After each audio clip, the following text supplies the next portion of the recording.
Chapter 928. The Forbidden Clan, Wuxian Clan. When they were still an important part of the alliance of human clans and existed as spiritual mentors of the human race, they were most famous not for their spells, but for their skills in medicine.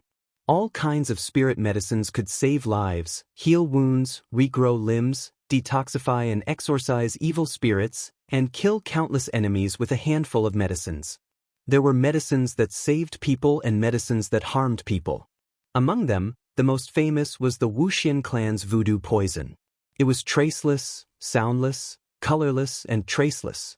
By the time you realized its existence, you were already a dead or half-dead man, and everything was decided by the will of the person who took it. Emperor Qing, Emperor Black, and Emperor White stared at Wu Xian in horror. Their bodies were trembling, and the gray color gradually spread upward from the tips of their toes. The ominous gray color gradually spread up their bodies, to the soles of their feet, ankles, calves, knees, thighs. Their bodies constantly flashed with the unique light of their natal divine energy, but no matter how hard they tried, they were unable to stop the deathly gray aura from spreading from their bodies due to their severe injuries. When the gray color reached their waists, Emperor Qing gritted his teeth and pulled out a fist-sized medicine bottle made of cyan wood from under his sleeve. Then, he solemnly poured out 3 ring-sized pills that shone with a dazzling green light. Wu Xian twisted his body mockingly and murmured, "Fusang twig, hot spring water, 9 days of training, immortal divine medicine. Good, very good. Good, very good. Which is more powerful, my Wu Xian's witch poison or your Qing Emperor's immortal divine medicine? Ah, very good. Take them now." Emperor Qing carefully gave the 2 tiny pills to Emperor Black and Emperor White, who swallowed them at the same time. Immediately, a large sheet of green light emerged from their chests and abdomens, while a green mist rushed out of the top of their heads and turned into a dense, tree-shaped mist. On each of the 9 lonely branches was a huge, golden, 3-legged crow. Along with their cause, these crows spurted out large streams of golden spell symbols, which transformed into torrents and merged into the bodies of Emperor Qing and the other 2 emperors. Amidst a crackling noise, the gray color on their waists and abdomens gradually receded, and their blurred bodies gradually became solid and solid. The divine herbs of immortality were rubbing and colliding with the poison of Wu Xian, and at the same time, they were quickly replenishing the energy they had lost while being hunted by Emperor Haozuan. A vast wave of divine power swept out in all directions, pushing the gray aura away, revealing a small patch of normal starry sky around the emperors. 3-colored light swirled as the cracks on their natal divine artifacts healed rapidly. The immortal divine medicine had provided them with tremendous power, which they had turned into energy essence and injected into their artifacts to heal themselves. The figure that Wu Xian had manifested applauded and kept nodding with a smile. "What a wonderful divine herb of immortality. That's it. That's it.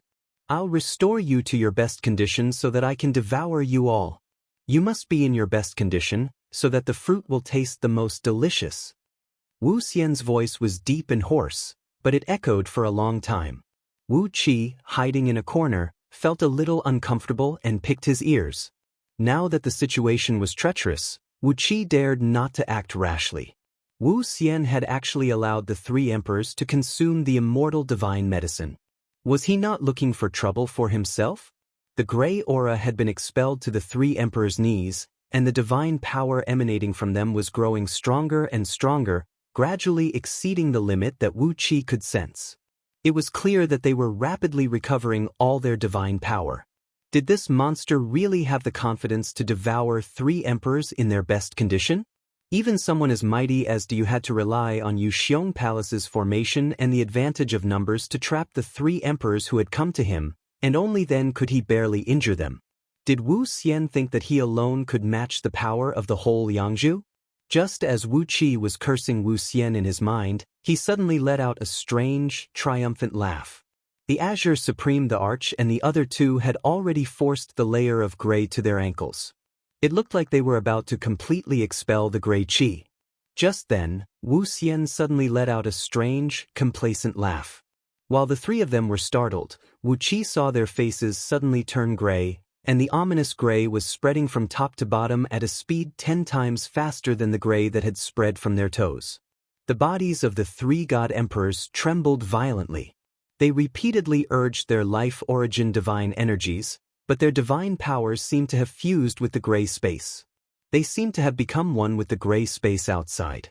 Although their life-origin divine energies were strong, they couldn't disperse their bodies. They roared in horror and kept incanting spells to dispel the terrible gray aura. Wu Xian sighed lazily and said, "It seems that the immortal divine medicine is nothing more than this." Laughing for a while, Wu Xian shook his head and murmured to himself, "Back then, when our Wu Xian family was still the great priest of the humankind, the leader of the human clan only allowed us to focus on developing all kinds of life-saving medicines and forbade us to touch too many of those evil medicines. But after we left the human race, the successive great celestial emperors of the celestial court were all kind. They could develop whatever we wanted, and they always provided us with enough materials. It's been so many years, Emperor Qing, I'm afraid you haven't even changed the prescription of the immortal divine medicine, have you? However, our Wuxian clan's witchcraft poison formula basically changes every 10,000 years. The toxicity becomes stronger, and the power becomes more and more mysterious. Even the witchcraft poisons we concoct have cultivated themselves into spirits. You're still using the old way to detoxify yourself, but how can it work?" Waving his hands around, Wu Xian murmured in a low voice, "The gray world you see is transformed from a Wu poison with a strong cultivation base. This is an interstitial world made of Wu poison, and everything here is poisonous. You have been here for so long, and your bodies have been infected by the poisonous gas. It has merged with you, and you can no longer separate yourselves." Cold sweat trickled down Wu Qi's back as he listened. In his previous life, Yuan Ling was known as the best in alchemy among chaos fiend gods, but he was not as incredible as Wu Xian. Even though divine pills had spirits, they could not cultivate themselves into demons, could they? In particular, the idea that a pill that cultivated itself into a demon could condense an interstitial world, in which everything was poisonous, was too groundbreaking. Perhaps my alchemy should also develop in this direction? After all, it had been a long time since Yuan Ling's death. During this period of time, the Wu Xian clan had been studying various prescriptions and poison techniques. Their research on pills and poisons was obviously much more extensive and complicated than Yuan Ling's. He glanced at Wu Xian with a hint of greed in his eyes. He made up his mind that if he had the chance, he would touch this old monster's body and see if he could get his hands on the medicine books of Wu Xian's clan. If he did that, he would make a fortune. The Wu Xian clan's poisons were also very useful in the East Sea. For example, they could refine the drunken dragon incense into a world of its own, just like the Wu poison. Anyone who came in would immediately be drunk. Together with Wu Qi's knowledge of arrays, it was a heaven-defying combination that could kill someone without paying for it. At the thought of this, Wu Qi almost drooled. He licked his lips and began to carefully circulate the primordial violet qi throughout his body. Wu Xian should be ready to strike, right? When he was about to devour the three emperors, it would be the best time for Wu Qi to strike. Judging by Wu Xian's disgusting appearance, he must have cultivated an evil cultivation method, so the Buddhist divine power should be very lethal to him. Wu Qi was ready to transform into the Amitabha golden body. The three emperors had almost all turned into gray statues. Only a small area between their eyebrows, where the core of their divine souls was, barely maintained the color of their skin and flesh. If this area was also attacked by the gray, they would be completely assimilated by the Wu poison, and Wu Xian would be able to easily devour them. With the powerful cultivation bases of the three emperors, which had been preserved since the world was created, Wu Xian might really have a chance to step into the Dao-fusing realm with a single step with his powerful divine power. In the Dao-fusing realm, unless the Pangu world collapsed and the laws of the heavenly Dao were completely destroyed, no one could hurt a Dao-fusing expert. Even if 100 Dao-fusing experts ganged up on one person, they could at most suppress him, severely injure him, or even force him to be reincarnated, but they could never destroy him.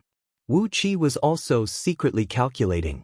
If he could refine the three emperors, Even if he could not directly break through to the Tao-fusing realm, he would at least be infinitely close to it, right? With that cultivation base, the almighty experts in this world must be careful. Don't give Wu Qi a chance, or they will definitely cry. Whether it's Buddha or Daozu, all of you will cry. When Wu Xian saw the three emperors convulsing, he could not help but let out a strange laugh. He said softly, "Don't struggle, it's useless. You three, ashes to ashes, dust to dust. You came from the heavenly Tao, and today, you can return to the heavenly Tao. What a happy thing it is. Why do you have to make it so sad? Be happy and fuse with me. What a happy thing it is." As soon as his voice faded, a terrible tearing sound was heard. An extremely thin golden light slashed down from the sky, tearing the gray world apart. The golden light contained an extremely terrifying power of fire, which was hotter, more domineering, and more unreasonable than the nirvana flame Wu Qi had collected in the chaotic world. The gray world suddenly burst into flames like a spark falling into a barrel of oil. In just a few seconds, the voodoo world Wu Xian had set up was completely burned away. Wu Qi's divine sense quickly made contact with the golden light, and the result he obtained shocked him. The power of fire in the golden light was a fire elemental divine power that was formed by combining dozens of vicious flames of the same level as the nirvana flame into one. It was refined with one's own blood essence and divine soul. In his previous life, Yuan Ling had once refined the Yuan Ling true flame as the foundation for alchemy and artifact crafting, but in this life, Wu Qi did not have the time to collect these domineering flames. Although he knew it was a cultivation technique that could refine one's natal fire elemental divine power, he did not have the time to practice it. In his previous life, Yuan Ling had spent 3,600 eons to collect the materials, and then spent another 3 eons to finally refine the Yuan Ling true flame. How many years had Wu Qi lived in this life? Cautiously, Wu Qi raised his head and looked up. A mass of golden light was hovering right above them, emanating a terrible, suffocating heat. "Wu Xian, the antidote." A majestic voice rang out. Wu Xian's body stiffened completely. After a full 10 minutes, he carefully fished out 3 black pills and threw them out. With a flash of golden light, the 3 emperors, as well as the golden light, disappeared without a trace. The majestic voice echoed in the air, "They can't die. That's not in our interest." Wu Xian opened his mouth to curse, but he quickly shut it and flew away from the 33 heavens with his tail between his legs. Chapter 929. Looking at Wu Xian flying away from the 33 heavens, Wu Qi took a few hesitant steps to catch up with him. The prescription of Wu Xian's clan was very tempting. However, Wu Xian's cultivation base was terrifying, and his strange appearance was even more unbearable. It was not easy to get anything from him. Wu Qi sighed softly and beckoned at the void. Immediately, dozens of stars in the skies suddenly burst into dazzling silver light. With a secret spell, Wu Qi triggered the natal star power of these stars, which turned into the 4 phases demon-suppressing lock and fell on Wu Xian's head. A shackle condensed from a square beam of starlight fell on Wu Xian out of thin air. His body, which was 100 miles in circumference, stiffened, and countless silver thunderbolts darted across him with ear-piercing booms. "I'll make you sick if I don't kill you." With an evil thought in mind, Wu Qi turned into a breeze and drifted away, following the subtle aura left behind by the golden light as he chased into the distance. Wu Xian was thrown into a panic by the sudden attack. He roared hoarsely and spewed out a thick gray mist to resist the bombardment of the silver thunderbolts. A tremendous force twisted his body and imprisoned his magic power. Flustered, he could only barely cope with it with the divine ability that came with his mutated and powerful body. What Wu Qi had attracted was the natal star power of the 28 constellation lords of the 4 directions, which was the purest evil-warding starlight. The divine ability Wu Xian cultivated could no longer be regarded as an evil art, and even the evilest divine ability in the world was not as evil as his. Therefore, when the starlight fell on him, it was like water poured on fire, causing the most direct and fundamental damage to him. A plume of mist poured out of his body as he howled hoarsely and cursed the person who had secretly attacked him with the most vicious curse. But Wu Qi was already far away, and his aura had long turned into chaos. Unless Wu Xian could see Wu Qi, cursing him out of thin air would not be able to hurt him at all. Amidst the chaos, a purple gold jade tablet shot out of Wu Xian's body. 33 clouds were carved on the jade tablet, and on the topmost cloud stood a small palace. This was a token that only the core high-ranking officials of the Celestial Court had. The location of the palace directly marked the holder's position in the core circle of power of the Celestial Court. All of a sudden, the heavenly star force retracted, and dozens of celestial lords appeared awkwardly. They looked at Wu Xian's strange appearance with surprise and bewilderment, then cupped their fists and bowed to him. Wu Xian snorted angrily. He could not be bothered with these celestial lords, so he cursed the people who had plotted against him behind his back and wriggled all the way to outer space. Following the faint aura left behind by the golden light in the void, Wu Qi crossed the edge of Pangu continent, flew down along the trillions of miles thick border, and finally came to the back of the continent. On the back of Pangu continent, in a world of lava, roughly opposite to Xianyuan Peak, the Yellow Emperor's Taoist right temple, Wu Qi saw the golden light hovering over a crimson tree from a distance. This place was different from the front of Pangu continent. Although there were stars, suns, and moons, the environment here was extremely harsh. Except for a few divine trees with extremely tenacious vitality, no other plants could survive here. Only extremely strong animals, whose cultivation bases were at least at the level of peak-level gold immortals, were qualified to live here.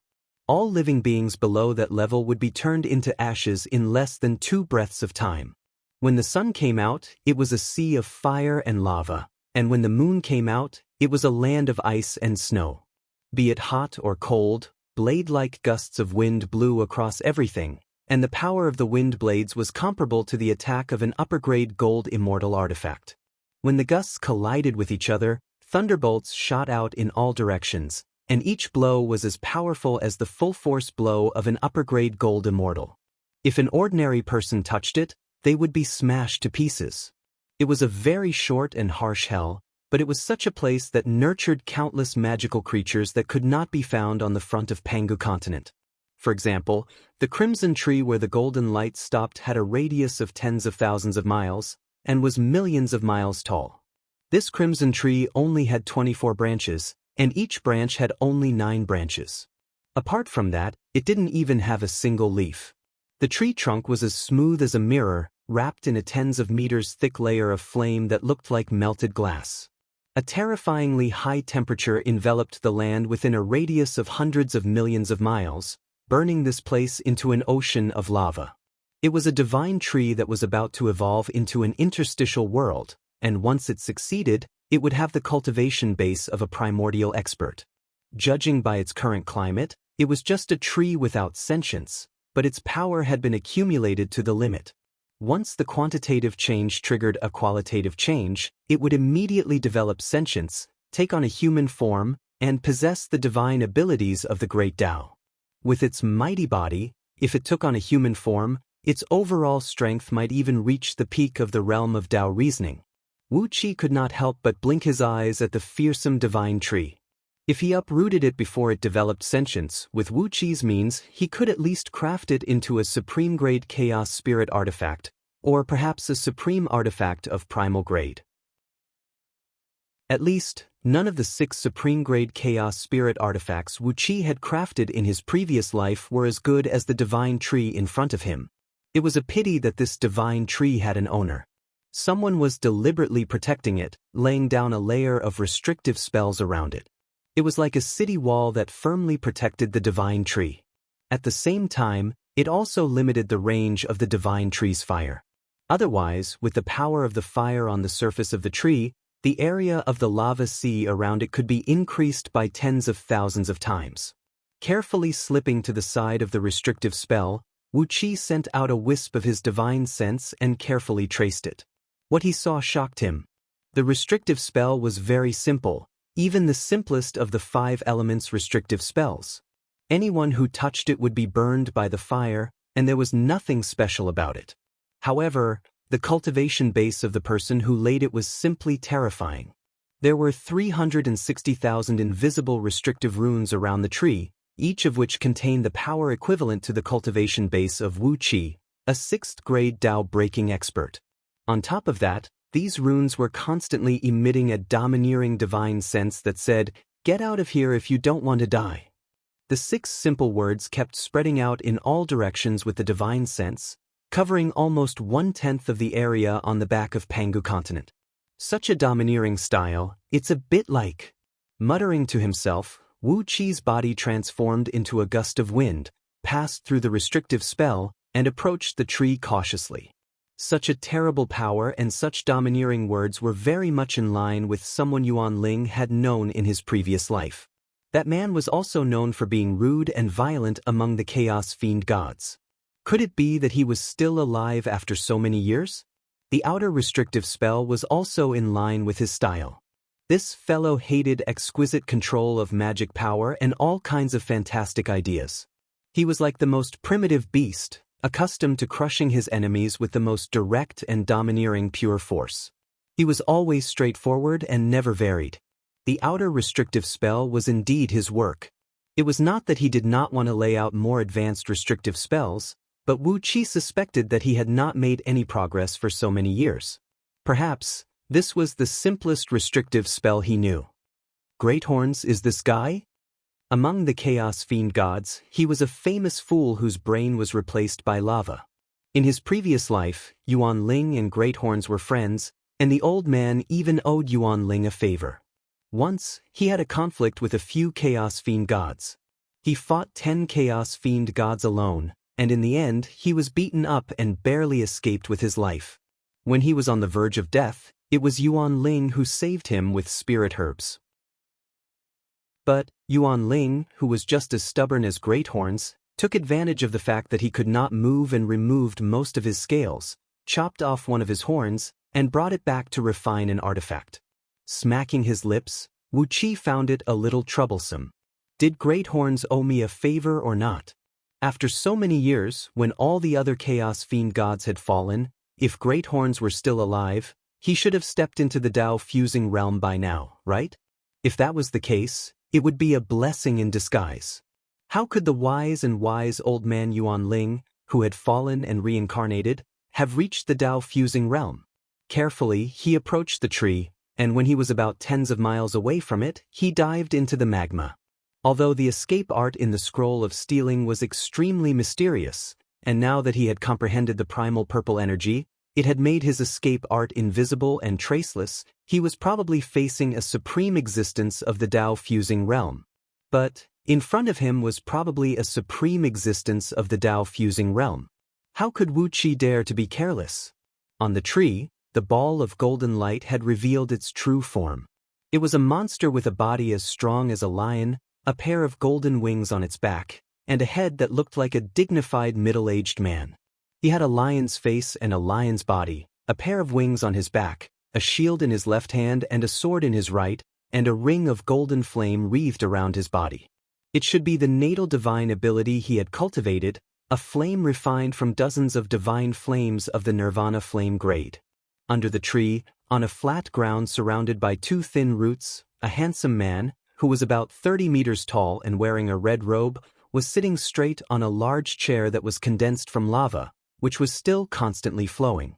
At first glance, the man looked very handsome, but if one looked closely, one would find that the corners of his eyes and the tips of his brows looked like they were carved from granite by a third-rate stonemason.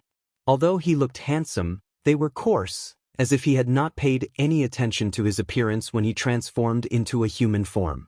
2 large red, spiral-shaped horns grew out of the top of the man's head. The horns had a great arc and formed a circle several feet in diameter over the man's head, making them look very mighty. Raging flames were wrapping around the 2 sharp, nearly 10 feet tall horns and burning fiercely. From time to time, deep, muffled whistles of wind and fire could be heard coming out of the horns. But, to Wu Qi's surprise, one of the horns was 3 inches longer than the other, and its texture was much denser than the other. Even its color was a little redder. It was like a deer that had one of its horns cut off, and the new one always looked a little immature. Wu Qi rolled his eyes. That's right, Great Horns, an old acquaintance of mine from my previous life, the unlucky fellow who was nearly torn apart by Yuan Ling and used to refine artifacts. Wu Qi was a little hesitant. Did he owe Great Horns a life-saving debt, or did he owe him a grudge for destroying his body? Green Emperor, White Emperor, and Red Emperor were standing in front of Great Horns, with wisps of gray smoke seeping out of their bodies. When the gray smoke had completely disappeared from their bodies, Great Horns finally spoke.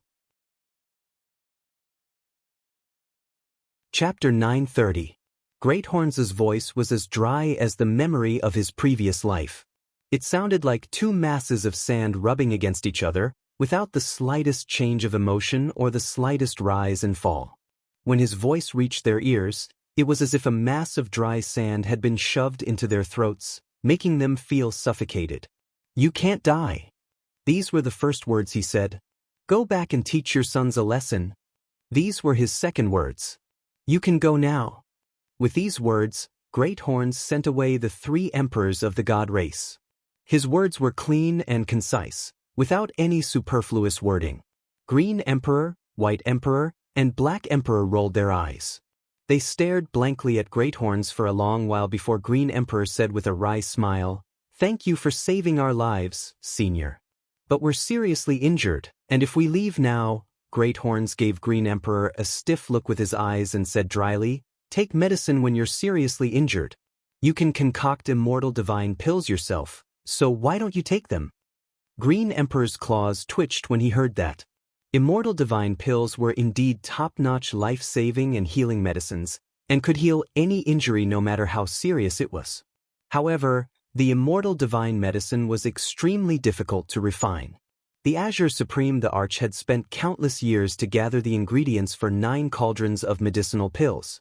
Of those, 2 cauldrons had failed, and only 7 had succeeded, totaling 63 immortal divine medicines. He had used some of them to give favors to some of his important subordinates over the years when they were accidentally injured, and he had used them to exchange for some rare treasures with outsiders. Now, he only had a few life-saving pills left, and he had just taken 3 of them, which made his heart bleed with pain. Now that they were in a safe place, how could he bear to use 3 more of them when he could heal his injuries with just a little time? A deep cough came from the top of the tree as the lion said in a low voice, Master, His Majesty Green Emperor wants us to use this place to heal their injuries, and they will go back when their injuries are almost healed. Well, immortal divine pills are extremely precious, and it would be a waste to use a few more for no reason. Great Horns was stunned for a long time. Then, his stiff lips curved upward as he said dryly, Is that so? Then heal yourselves. With his eyes closed, Great Horns was wrapped in a thick layer of lava, and then he fell asleep comfortably, leaving the 3 emperors to one side. The Sphinx gave a wry smile. He shook his head and said, Master is always like this.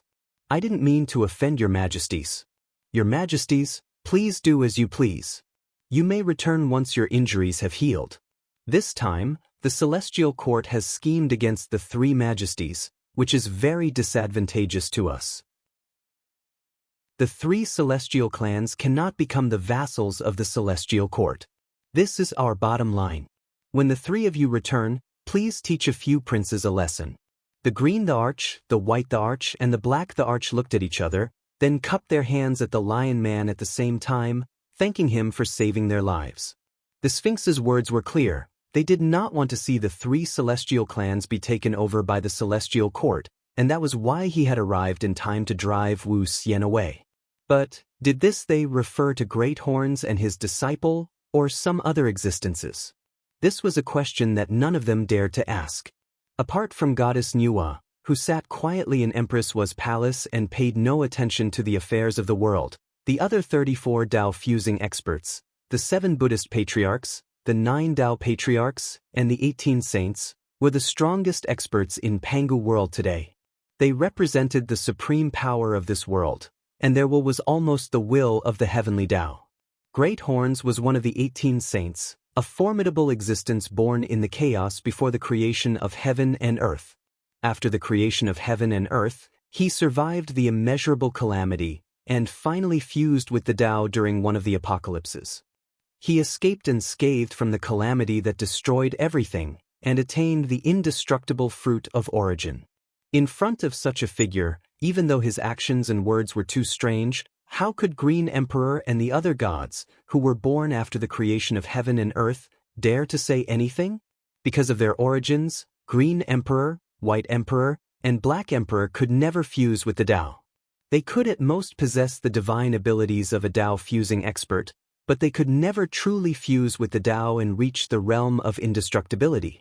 After bowing respectfully to Great Horns, the three of them sat cross-legged on the root of the crimson tree, exercising their divine abilities to absorb natural energy and restore their cultivation bases. But as they were surrounded by an ocean of lava, the fire elemental energy had driven away the energy of all other elements.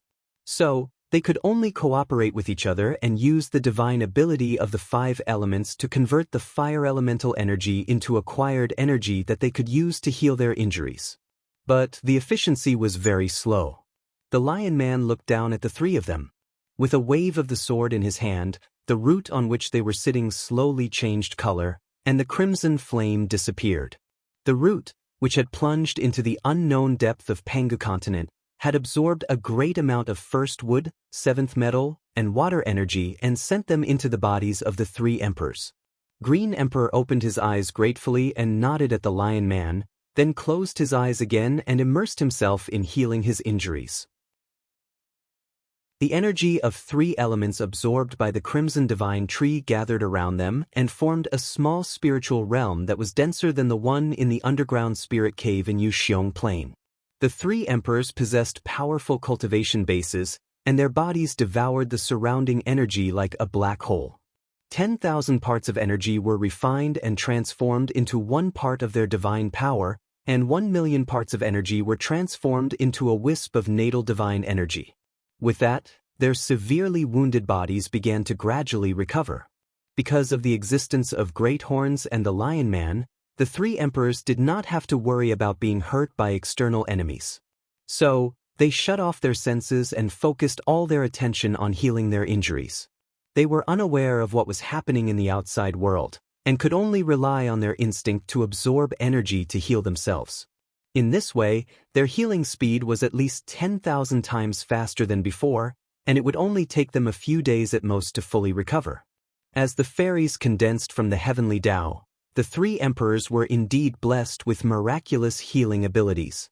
But soon, the healing speed of their injuries gradually slowed down. Gradually, the spirit chi that they had absorbed and transformed into divine power, as well as the natal spirit chi that had been compressed into divine power, disappeared from their bodies. Carefully, Wu Qi snuck under the 3 emperors. He, too, retracted his 5 senses and 6 senses, and transformed into a faintly discernible wisp of primal energy. The thievery energy reached into the 3 emperors' bodies through the roots of the tree, carefully collecting the divine power and natal divine energy that had been regenerated in them. An enormous amount of pure divine power kept pouring into Wu Qi's body, gradually accumulating and accumulating inside him. Wu Qi comfortably absorbed the divine power and divine energy that the 3 emperors had painstakingly refined. At the same time, the thievery energy gradually fused with the cores of their slumbering divine souls, carefully copying the understanding of the laws that the heavenly Tao had given them when they were born like a photocopier. The first generation of gods when heaven and earth were created possessed the most complete imprints of the laws that represented the heavenly Tao.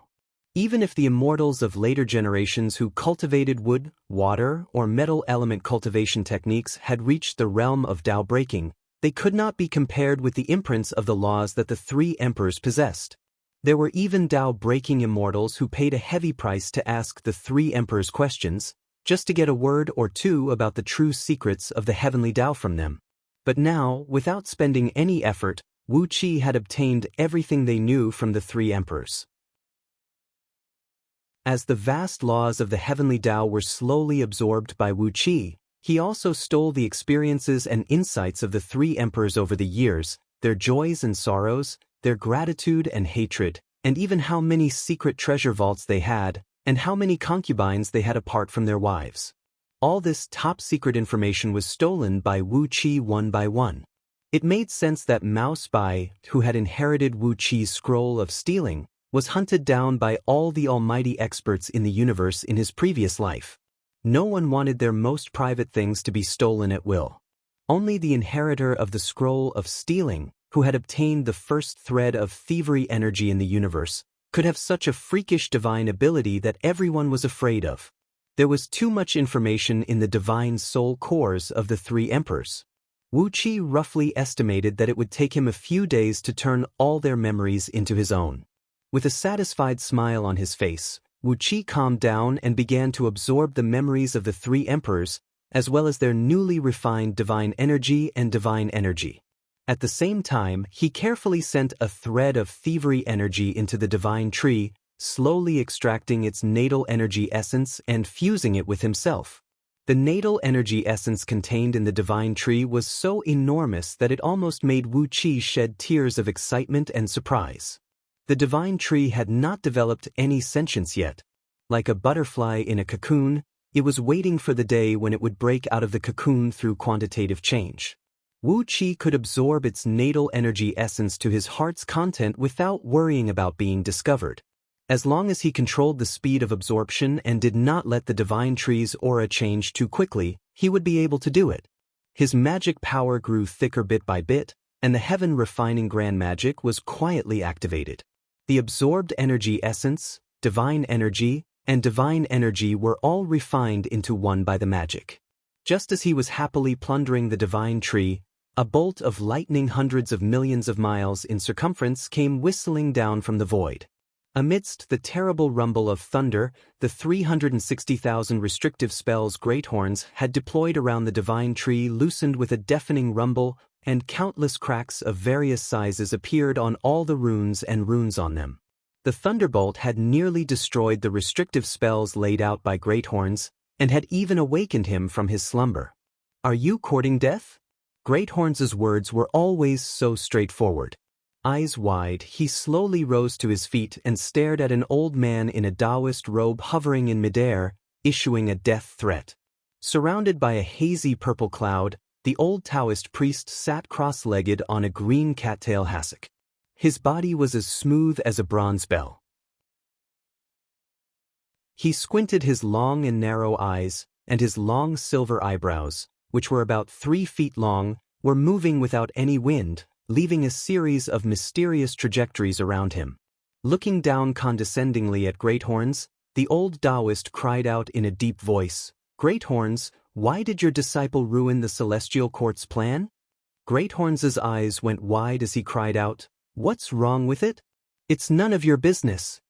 The old Taoist opened his mouth, but as if he knew there was no way he could explain it clearly to a rascal like Greathorns, he gritted his teeth and cried out, "Hand over Green Emperor, White Emperor, and Black Emperor, or I'll destroy your origin tree of fire today. Fuck you." Greathorns' words and actions were always so straightforward.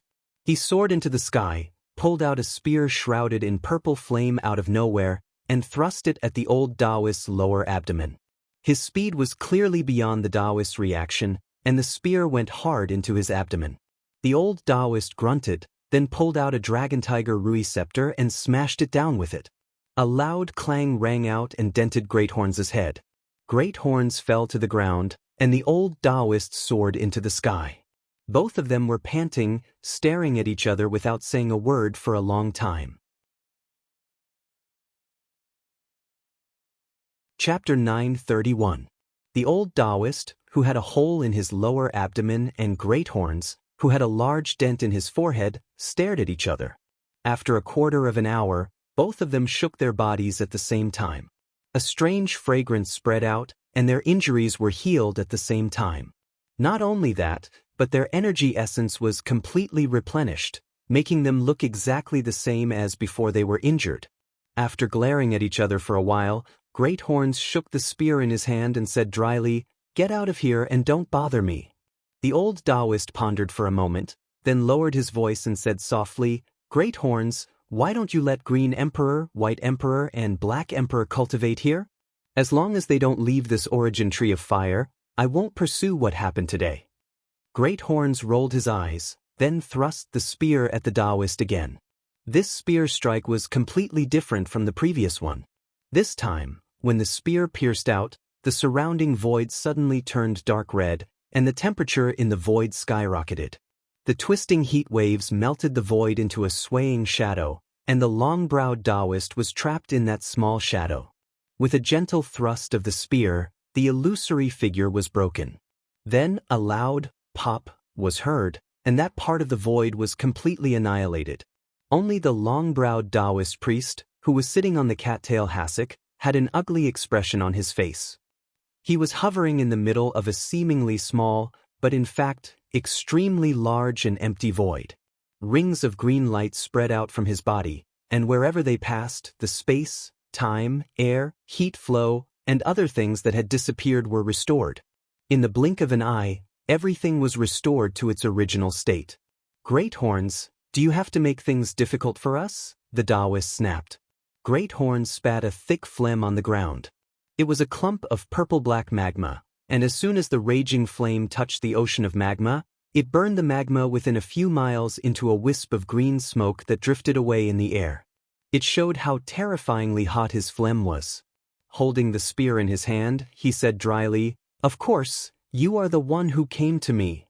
Twisting his neck, the horn on his head spewed out a great plume of purple flame as he cried out coldly, "Let's fight. If you can take Emperor Qing and the others away, I won't interfere in this matter. If you can't, just get lost. Oh, leave behind the pond of extract flame essence you found in the primordial world 3,000 years ago, the rejuvenating pill you refined 2,700 years ago, and the female disciple with the innate fire divine veins 500 years ago." After tilting his head and pondering for a while, Great Horns went on, "Leave that wine horn of yours, which can produce a corner of jade nectar every day. You Taoists and monks are outrageous.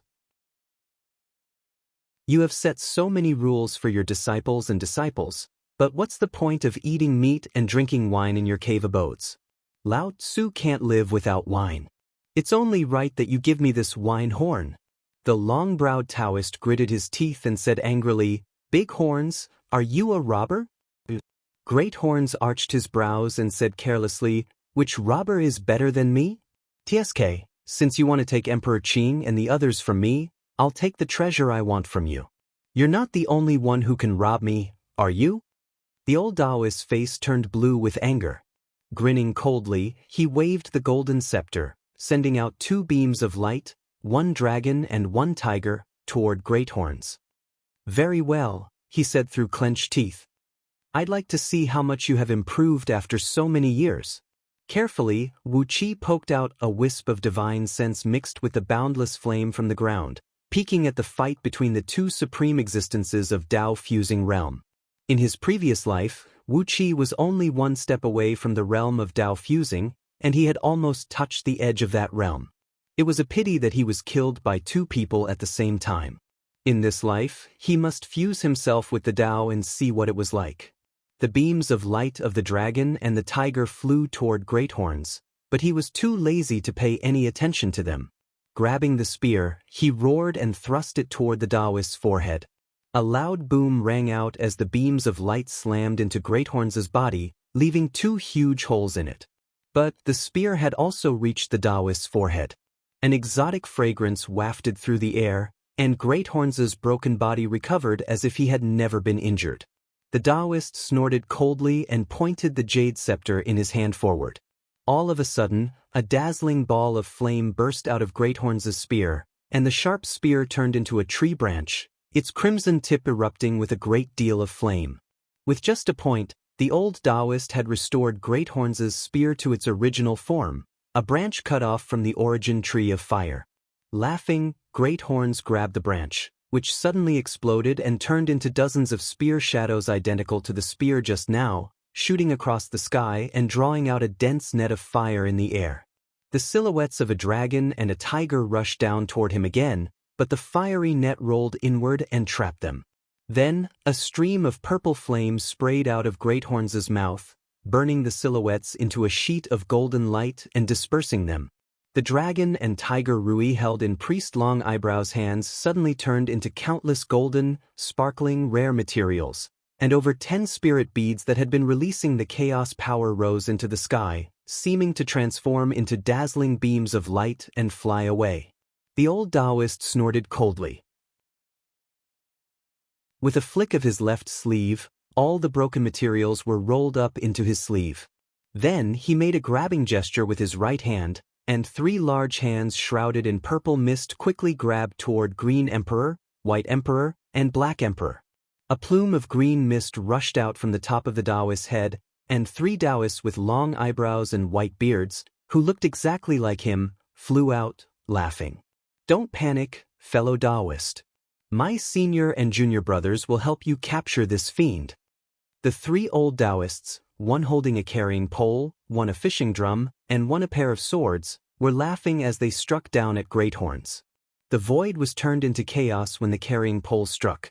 The fishing drum shattered the souls of gods, ghosts, and the swords sliced everything in half. As soon as the 3 old Taoists joined the battle, Great Horns was in a sorry state. He was struck 7 times in a row by the carrying pole, his legs were broken and his tendons torn, and the sound of the fishing drum shook him to the core. The 2 swords never left Greathorns' neck, nearly severing his huge head several times. Even though he was a Tao fusing expert, if his head was chopped off, his vitality would be severely damaged, and he would need to stay in bed for recuperation to recover. The 3 large hands shrouded in purple mist had already grabbed the heads of the 3 emperors, and it looked like they were about to capture them alive. Standing on the tree, the Lion Man flapped his wings and swooped down, slashing the 3 hands into purple mist and dispersing them with his sword. Long-browed Daozu, it's not fair to fight 4 against 1, he snapped. The Taoist gave a surprised look at the Lion Man who had shattered the innate grappling hand he had conjured with his energy. He sneered and said, "So, it's the little kitten Greathorns picked up from the chaos years ago. I can't believe you have the cultivation base you have today. Not bad." He laughed and said coldly, "The 3 pure ones is my unique divine ability. If you think it's unfair, why don't you help your master?" Without waiting for the Lion Man to answer, Greathorns roared, "What are you waiting for? This old ox is ganging up on me. Let's kill him together." While the old Taoist was still in a daze, a huge, pitch-black seal came whistling down from above and hit the Taoist who was holding the shoulder pole. Thousands of lotus flowers bloomed on top of the Taoist's head, and he staggered down, almost falling into the lava. Diagonally, a Taiji scroll composed entirely of chaotic energy flew out. The Taoist priest with the drum in his hand was shaken by the scroll, and was immediately drawn into the small world in the scroll. Vaguely, a celestial being clad in a long robe and wielding a great axe could be seen in the scroll, hacking down at the Taoist. Following a few tinkling noises, a small and exquisite golden bell silently appeared above the head of the Taoist with the twin swords. Before the Taoist could swing his swords to attack, the golden bell swayed and cracked the void. The golden bell released a strong beam of light and smashed onto the Taoist's body, knocking him into the shattered void. Both the Taoist and the bell were sent to somewhere unknown. Then, 3 figures quietly emerged from the magma, and together with Greathorns, who was covered in wounds, they surrounded the Taoist. The expression on the Taoist's face changed dramatically. Gritting his teeth, he glanced at the 3 men and said angrily, "Wu Divinity, Duke Changmu and Yao Ling, are you determined to make things difficult for us?" Wu Divinity was a pale-faced, frail-looking youth. Duke Changmu was a tall and strong old man with a benevolent face and a strong aura of life. Yao Ling was a stunning young girl dressed in a long black dress that was more than 100 miles long and embroidered with countless exotic flowers and plants of the world. Together with Greathorns, who was tall and shrouded in flames, the 4 almighty experts of Tao fusing realm had surrounded the Taoist. Together with those who had just swept away the Taoist's 3 clones, there were a total of 7 almighty experts of Tao fusing realm attacking the Taoist. The Taoist's expression was very interesting. He looked like a pervert who had sneaked into a beautiful woman's boudoir, only to find that there were more than 100 burly men with sexual orientation standing in the room after turning on the lights. It was an indescribable excitement, so much so that his face turned as green as a cucumber. Wu Divinity, Duke Changmu, and Yao Ling just smiled and ignored the Taoist. Great Horns, on the other hand, widened his eyes and snorted coldly. What do you mean by making things difficult for us? Lao Tzu and the others are waiting here for the unlucky ones to come knocking on our door. No matter who came today, they wouldn't be able to escape a beating. Lao Tzu has always said that you cowards and bald donkeys need a good beating, so that you can learn your lesson.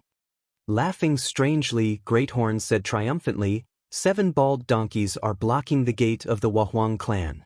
Hee, we've also prepared 7 people to beat you. Anyway, we're bullying you with numbers. The 7 of us will beat you up. Since we can't kill you, we'll beat you to our heart's content. The Taoist's mouth twitched with anger. Gritting his teeth, he asked Duke Changmu, Duke Changmu, you are the steadiest of the 18 saints. Why are you messing around with them? Duke Changmu pondered for a moment, then pulled out a wooden stake that was about a foot thick and 10 feet long with a trembling hand. What messing around? He said in a low voice. I just can't help but want to beat you up. With a whistle, Duke Changmu raised the stake and slapped it down on the Taoist's forehead. Chapter 932. Under Lord Changmu's attack, the void around the long-eyebrowed Taoist suddenly collapsed. The void within a radius of thousands of miles collapsed to a size of about 10 feet, and a rich cyan spirit qi filled the small void. Boundless green vines appeared out of thin air, trapping the long-eyebrowed Taoist, who had become the size of a sesame seed, in this small void. At the same time, the vines wriggled and wrapped around him. Each tree represented a kind of rule formed by the condensation of innate first wood and acquired second wood qi. It could be wind, thunder, loud noises, or poison. The power of first wood and second wood was like a Tai Chi twin fish intertwining with each other, bursting with infinite mystery in the yin-yang eye. Along with a loud boom, lightning burst out from the cyan reiki, and flames surged up. Green soil grew out of the fire, and the moving soil condensed into a mountain high up in the sky, condensing into a thumb-sized seal, silently pressing down on the spot between long eyebrow priest's eyebrows. In this small void, everything originated from the first wood and second wood qi, so the soil that grew was also integrated with the nimbleness of the wind, the elegance of the fire, and the profound meaning that could be derived from the wonderful wood qi. The inconspicuous seal quietly imprinted itself between the long-eyebrowed Taoist's eyebrows, and a clear and dazzling green coat of arms fused deeply into the Taoist's skin. There was only one twisted pattern in the small square coat of arms, which was called Chaos Rune in the world of Chaos Fiend gods. The so-called rune was a text that had no physical form, but only waves of divine will. Anyone who could refine the invisible and traceless Chaos Rune into a physical form was a top existence that no Chaos Fiend god dared to provoke. The twisted green rune in front of him only represented one meaning: poison.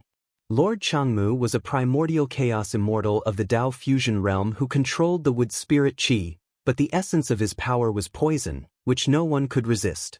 Like other Chaos Fiend gods, not many people knew the shape of Lord Changmu's true form. As soon as he was born, he shocked all living beings in the universe with his terrible, fierce, and unparalleled poison. The long-browed Taoist shuddered. His entire body turned green, which matched the color of his face just now. After that, a large amount of viscous green pus seeped out of his pores. The old Taoist, who had a sage-like demeanor, suddenly became like a piece of rotten meat, looking very pathetic. Before the Taoist could cast a spell to break Lord Changmu's attack, Yao Ling chuckled and gently drew a line with her finger, which was fairer than a freshly washed onion. A terrible cracking sound rang out as the small space compressed around Lord Changmu suddenly split open. The part where the void shattered happened to pass through the long-browed Taoist's body and split in a perfectly symmetrical line between his eyebrows. The long-browed Taoist had just made a hand seal, and the surrounding void collapsed. His body flashed, and the green light around him rippled as he flew out of the shattered void. From between his eyebrows to his lower abdomen, a very fine earthy yellow light was emitting a very faint glow. The light was also present behind him, but it split him in two from the middle. To an existence at the Tao integration stage, this kind of injury would not be life-threatening. However, it would cause too much damage to the long-browed Taoist priest's vitality. With a sway of his body, an exotic fragrance wafted into his nostrils. Purple smoke swirled around him, and plumes of green gas and yellow light kept pouring out of his body. A little annoyed, he pointed at Yao Ling and shouted, "Are you really going to be so cruel, Earth Spirit?" Yao Ling, who looked no more than a teenage girl of 14 or 15, frowned and stared at the Taoist with a hint of bitterness in her eyes as she sighed and said, "What's the point of revealing someone's background? I'm an Earth Spirit, and you're just a long-browed bat. You're nobody to me, so why can't I be cruel to you?" A fierce gleam flashed in her eyes as she suddenly moved to the Taoist's side and stabbed him in the ribs with her bony hands. "You're allowed to block the door and bully the Wahuang clan, but we're not allowed to teach you a lesson? How can there be such logic in this world?" Infected by Lord Changmu's poison, the Taoist's movements were a little slow. Suddenly, Yao Ling struck a sneak attack, plunging her blade-sharp hands deep into his ribs. Amidst the jarring sound of bones breaking, she giggled and flicked her fingers upward, crushing the Taoist's ribs to pieces. The Taoist gave a muffled snort as his body turned into a plume of blue smoke and soared into the sky. The hassock he was sitting cross-legged on disintegrated amidst a loud whistling noise, and then the 49,000 flexible bluegrasses that formed it glowed with a dazzling light as they wove into a 13-storied pagoda over his head. The pagoda emitted a boundless blue light that was clearly visible to the naked eye. It was composed of countless extremely fine threads, each of which contained 33,333 words of the Tao League's mantra. The void around them froze, and Yao Ling's movements suddenly slowed down. She pulled out a yellow handkerchief embroidered with an 8 trigrams and threw it out. A gust of yellow wind rolled up, from which a large hand rushed out, grabbed Yao Ling, and threw her to the ground. She gave a strange cry and slammed her head into the divine tree with her 100-mile-long skirt trailing behind her. Her body was sturdy, but the impact created a huge pit 1,000 feet across on the divine tree. She was stuck in the wood with her limbs twisted, shaking her head dizzily. Wu Qi, who was hiding underground and stealing its energy essence, was overjoyed when the divine tree was severely damaged. He hurriedly increased the speed of his stealing. Who could tell how much energy the divine tree had lost after being hit by Yao Ling? The blame was all on the Taoist, and it had nothing to do with Wu Qi. As hot streams kept pouring into Wu Qi's body, Wu Qi was pleasantly surprised to find that this divine tree was indeed worthy of being called the divine tree of fire. Its energy essence actually contained the aura of the origin of all kinds of flames. From the most common flames of firewood in the mortal world to the primordial fire seed, which was as powerful as the divine flame of nirvanic destruction. As Wu Qi's stealing of energy essence continued to increase, tens of millions of fire seeds poured into Wu Qi's body. Wu Qi smiled so widely that his eyes narrowed into slits. In his previous life, the reason why Yuan Ling's alchemy and artifact refining skills were so outstanding among the chaotic fiend gods was not only because of the heaven refining cauldron, but also because he had collected dozens of chaotic fires at the level of the nirvanic desolate flames and refined them into Yuan Ling's true flame. Today, it seemed that with the help of the divine tree of fire, Wu Qi would not need to spend much effort in this lifetime to refine it into a new Yuan Ling's true flame. On top of that, Wu Qi possessed the true flame of Phoenix, a fire seed that even the divine tree did not have. The divine tree only contained natural fire seeds, and it did not have fire seeds like the true flame of Phoenix that had been refined with the blood essence of life. This meant that the Yuan Ling's true flame Wu Qi had refined in this lifetime was more powerful and magical than in his previous life. With the help of the divine tree's endless energy essence, Wu Qi began to fuse all kinds of fire seeds, carefully purifying and compressing them with the fire refining technique of the heaven refining grand magic. He was too lazy to pay attention to the battle going on outside, as all his mind was immersed in the wonderful refining process. Every time he refined it, not only was the fire seed sublimated, but also his fleshly body and magic power were purified and purified. The fact that the Taoist had knocked Yao Ling into the divine tree with a casual blow had triggered Greathorns' reverse scale. Furious, he raised the spear and thrust it at the pagoda hovering over the Taoist's head. "Old bat, how dare you hurt Lao Tzu's manhood? I'll chop it off today." Greathorns bellowed. "Explode!" The spear, shrouded in purple flames, stabbed the green pagoda, and then exploded with a deafening boom. Greathorns had refined the spear with a branch of the divine tree, and he had nurtured it day and night with his own blood, so its power was almost as strong as an ordinary chaotic spirit artifact. As soon as it exploded, the green pagoda shattered and transformed back into 49,000 blades of grass, wheeling around the Taoist. With a cold snort, Greathorns slowly pulled out a crimson, translucent spear that looked as if it were carved out of crystal. As soon as the spear appeared, the surroundings were filled with coolness, as all the heat was sucked into it without any leakage. The Taoist cried out in horror, "You bastard! Greathorns, are you really going to risk your life? Why did you take out your natal artifact?" Wu Divinity, who had been watching the battle from the sidelines, took advantage of the moment when the Taoist panicked and suddenly transformed his head into a triangular one that looked like a viper's. He opened his mouth and sprayed out a cloud of yellow sand mist, all of which sprinkled on the Taoist's shadow. Then he performed a hand incantation gesture, pulled back and released it, and cried out in a low voice, "Hit!" A mouthful of blood sprayed out of the Taoist's mouth, and half of his body suddenly melted into a paste that gave off a strange smell. The Taoist roared furiously. His whole body glowed with a green light, and the paste reformed. But then, with a flash of yellow light, half of his body turned into paste again. The Taoist chanted a mantra as the green light flickered repeatedly, followed closely by the yellow light.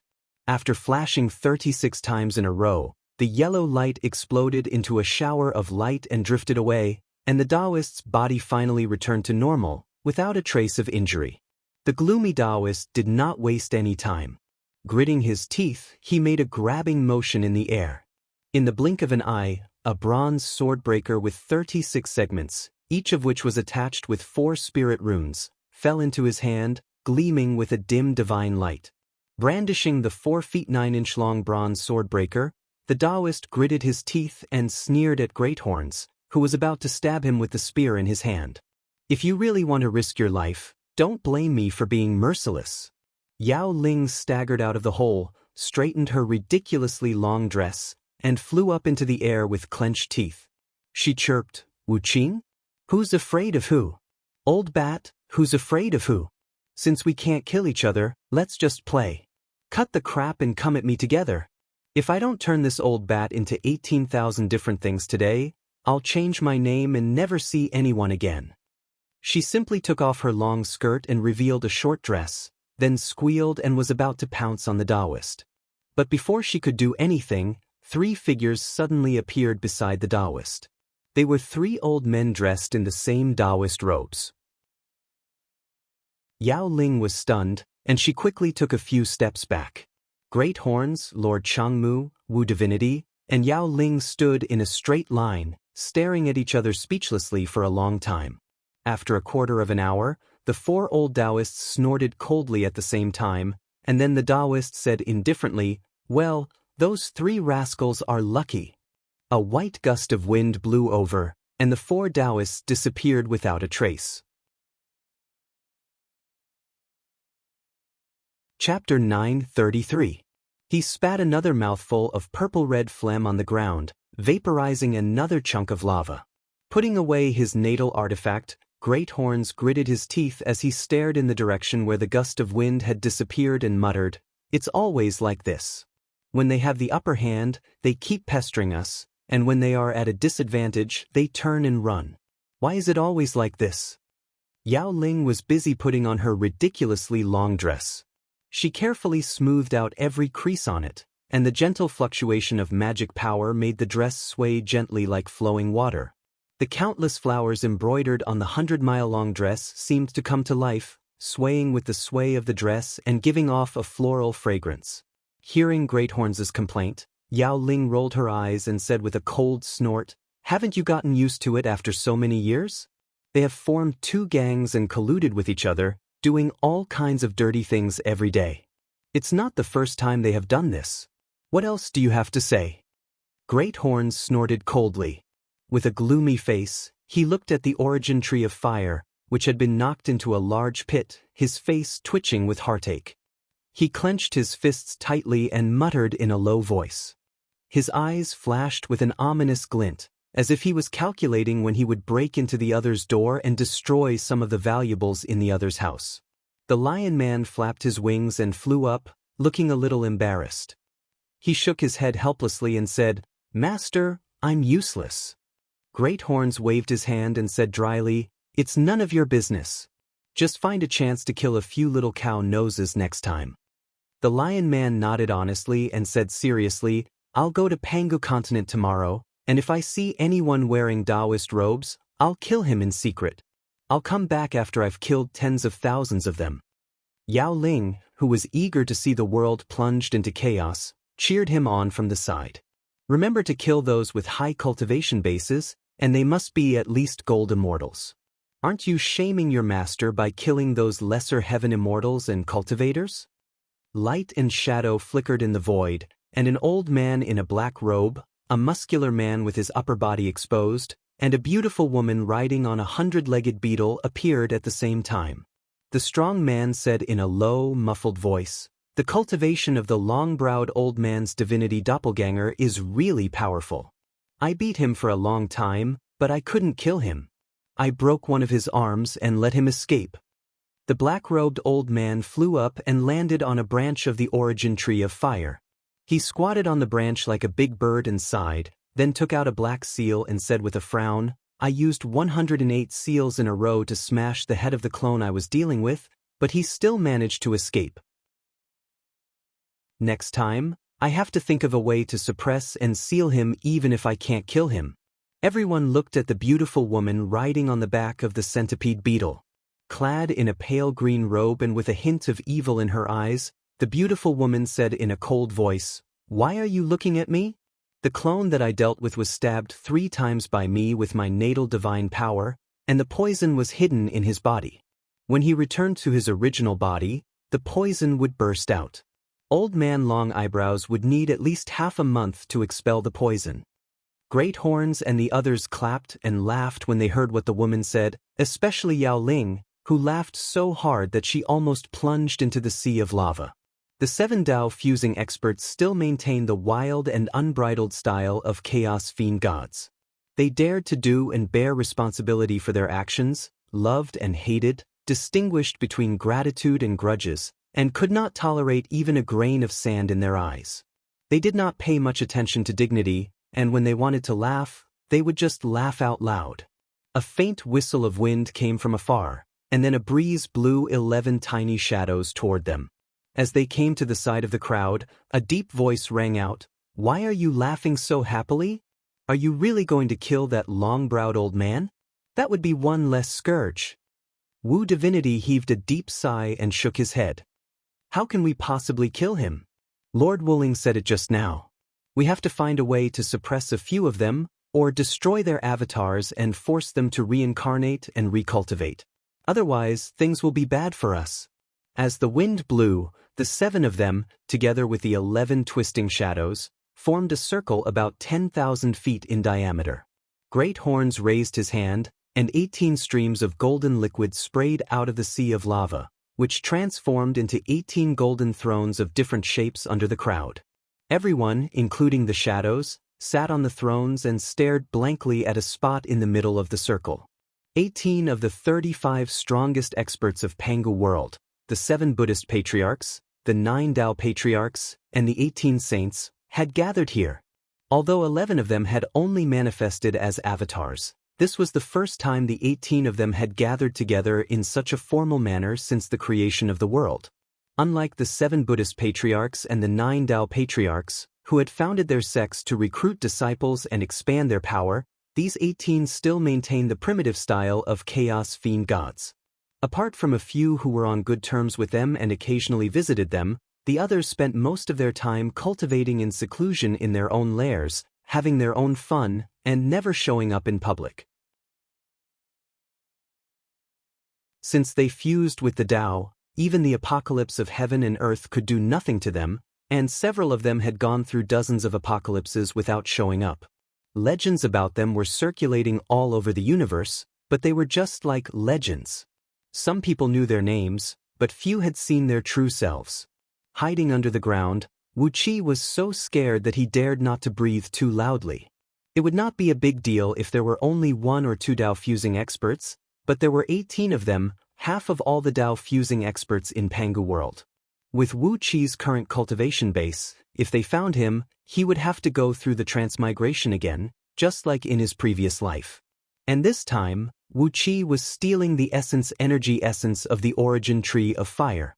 If Great Horns found out about this, perhaps Wu Qi would not be able to rest in peace even after he went into the transmigration.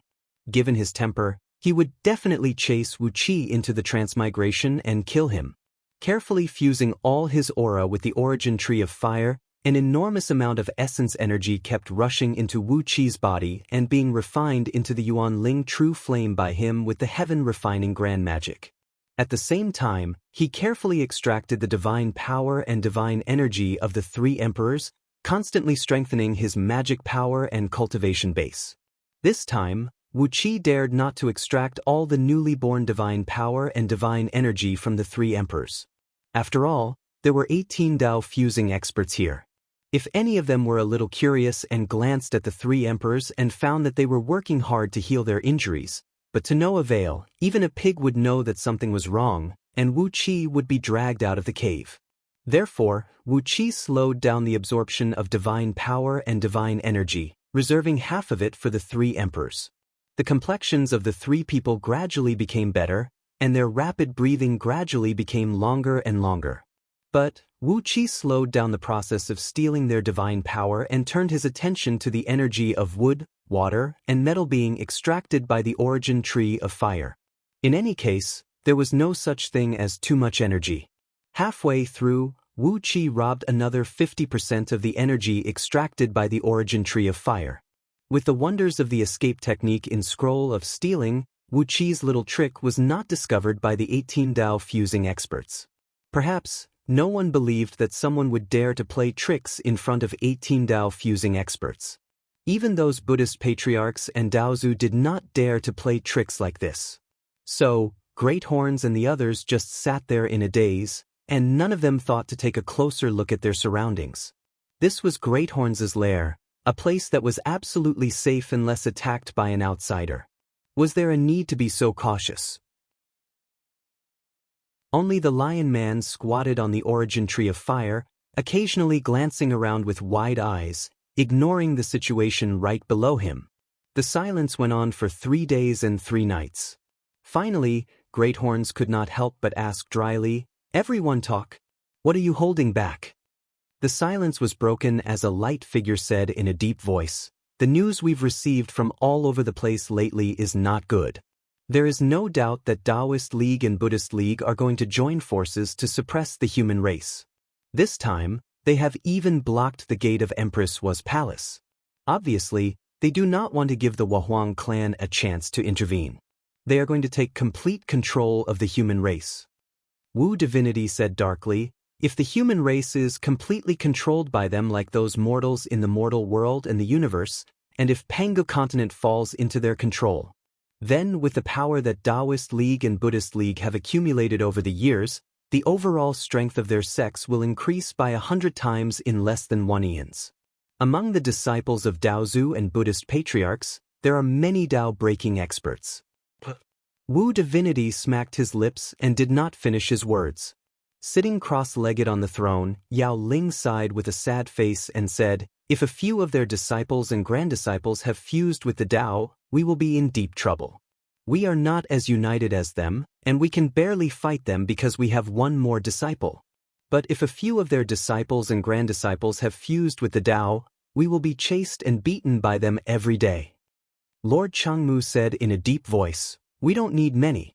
As long as 3 disciples of Taoist League and Buddhist League break through the realm of Tao fusing, given our previous state of disunity, some of us are likely to be sealed and suppressed. If we lose one, there will be a second, a third, a fourth. What are we waiting for?" Great Horns said angrily. Wait for them to come and suppress us? Let's fuck them up first. A murderous aura echoed in the small circle, and the terrible killing intent made the Lion Man jump a few times uneasily. Subconsciously, he flew to a higher branch to rest. One of the light figures said in a deep voice, "We must form an alliance to protect ourselves. Think back to all these years. How many people of the same origin as us have fallen? How many of them were killed by the schemes of those few? We must join hands and form a complete power like them, recruiting disciples without restraint to protect ourselves." Wu Divinity nodded and said, "Unknowingly, there are more than 1,000 Tao reasoning experts among their disciples now. If these 1,000 Tao reasoning experts can form a formation with the power of the heavenly Tao, such as the stars and the 6 paths of reincarnation, they will have the overall strength to fight one of us. If they really manage to take control of Pangu continent, hee. The beautiful woman riding on the beetle said in a loud voice, "The 18 saints will join hands and form a holy alliance to fight against Buddhist League and Tao League. What do you think?" Great Horns was the first to jump to his feet. He waved his fist and said furiously, "Let's do it. At worst, there will be another apocalypse of heaven and earth. When they send the outer heavenly realms back to Pangu continent, we'll tear it to pieces again. We'll destroy whatever they want." Everyone else looked at Great Horns with the same meaning in their eyes. Idiot. The Lion Man lowered his head and hugged himself with his long wings, not daring to show his face. How did he end up with such a teacher?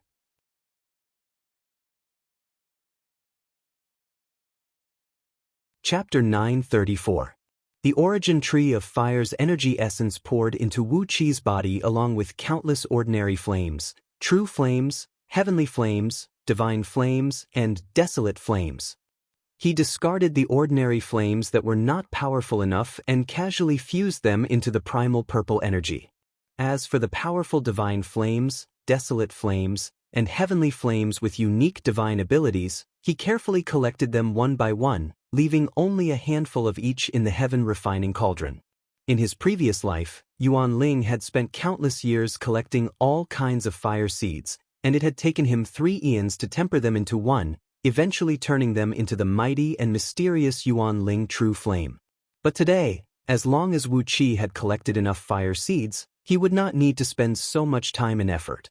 The total amount of each fire seed he collected in his previous life was enormous, and they were the kind that could destroy a part of the void if he was not careful enough. Gathering dozens of fire seeds was an extremely difficult task, especially to fuse a large number of fire seeds into one. The difficulty was even greater. But now, with the scroll of stealing, a heaven-defying technique, Wu Qi only needed a tiny bit of fire seed to fuse them into one, and he would be able to form the fire seed of Yuan Ling true flame. Then, with the primal purple energy, he would be able to completely transform the vast amount of primal purple energy into new Yuan Ling true flame. It was like kneading dozens of planets into one, or melting dozens of grains of sand into one. How big was the difference in difficulty? Not to mention that Wu Qi had the experience of his previous life, which allowed him to control all the fire seeds with ease. In terms of efficiency alone, it was already thousands of times higher than in his previous life.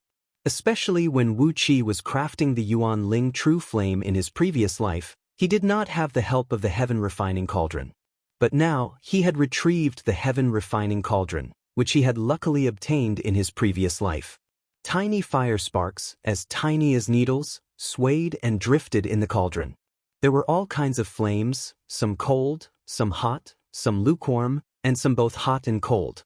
Among all the fire sparks in the origin tree of fire, there were 36,000 kinds of heavenly flames, 36,000 kinds of divine flames, and 36,000 kinds of desolate flames that caught Wu Qi's attention. A total of 108,000 kinds of extremely powerful fire sparks were now gathered in the cauldron. Carefully activating the heaven refining grand technique, Wu Qi focused most of his attention on the heaven refining cauldron while absorbing the endless divine wood essence. The 18 saints sat together and swore an origin heart oath to form a holy alliance to fight against Daozu and Gautama Buddha together. In terms of numbers, they had one more, and in terms of cultivation base, a few of them were slightly stronger than Daozu and Gautama Buddha. But, as they had said, they, who were used to living a free and unfettered life, were like a plate of loose sand. Compared with the Buddhist League and Tao League, who had established their own sects and recruited disciples, they were far behind. Sitting cross-legged beside the origin tree of fire, they discussed the advantages of the Buddhist League and the Tao League, and the weaknesses of the Holy Alliance. Gautama Buddha and Daozu had established their own sects not long after the world was created. Over the years, these two small groups had struggled and schemed in Pangu world, and had survived countless apocalypses of heaven and earth, but they had never fallen.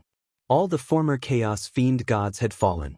Except for the 18 lucky ones, including great horns, all the other chaos fiend gods had vanished. Only the 17 old Taoists and old monks had supported each other and walked step by step to where they were today.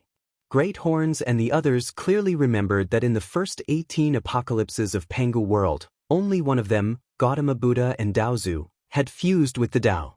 However, regardless of whether the other Buddhist ancestors and Tao ancestors had fallen into the cycle of samsara, been suppressed by others, or encountered other great tribulations, these two who had fused with the Tao would always do their best to save others, protecting them as they embarked on the path of cultivation once more.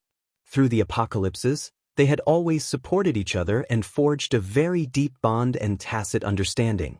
Not only had the two small groups not been destroyed by the apocalypses, but they had fused with the Tao one after another. When the 360th apocalypse of heaven and earth arrived in Pangu world, which was also the most terrible one in history, 99% of the disciples of Buddhist League and Tao League were killed, and the remaining 10% fell into transmigration. But all the 7 Buddhist patriarchs and 9 Tao League stepped into the realm of Tao, fusing at the critical juncture of the apocalypse, laying the foundation for the long-term prosperity of Buddhist League and Tao League. The 18 saints clearly remembered that when the last Daozu and the last Buddhist patriarch fused with the Tao, the universe was filled with the despairing roars of chaos fiend gods before they fell. Their eternal lives came to an abrupt end on that day, and the world was filled with ominous omens of the fall of fiend gods. Blood rained, the sky fell, the earth cracked, and even the sun and moon rose at the same time.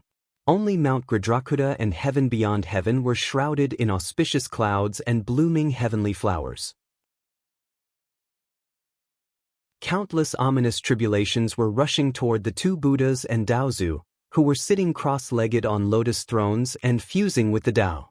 At that time, the other 6 Buddhist patriarchs and 8 Tao League were all severely injured in order to protect the last Tao fusing disciple, which they could not recover from even with their cultivation bases of Tao fusing in time. When the apocalypse of heaven and earth was about to wipe out the monk and the Taoist who were on the verge of fusing with the Tao, the chanting of Buddha and the singing of Tao echoed into the sky. The last group of Tao reasoning and Tao breaking disciples from the Buddhist League and Tao League stood before the monk and the Taoist, smiling with a calmness and holiness that stunned the 18 saints. Hundreds of Tao reasoning disciples detonated their divine souls, and dozens of Tao breaking disciples detonated their divine souls. Even their disciples, who were responsible for sprinkling water and sweeping the ground, stood before the Great Tribulation without any regard for their own safety, and detonated the last wisp of their souls. At that time, a rain of blood fell from the sky, washing Mount Gridrakuta and heaven beyond heaven. Amidst the blood and flesh of countless disciples, the last monk and the Taoist successfully stepped into the realm of Tao fusing. The 18 saints, who were also struggling in the apocalypse, saw with their own eyes the 7 Buddhist patriarchs and 9 Tao League fall to their knees in the rain of blood, worshipping their lost disciples. 17 Tao fusing monks and Taoists knelt in the rain of blood and wept bitterly.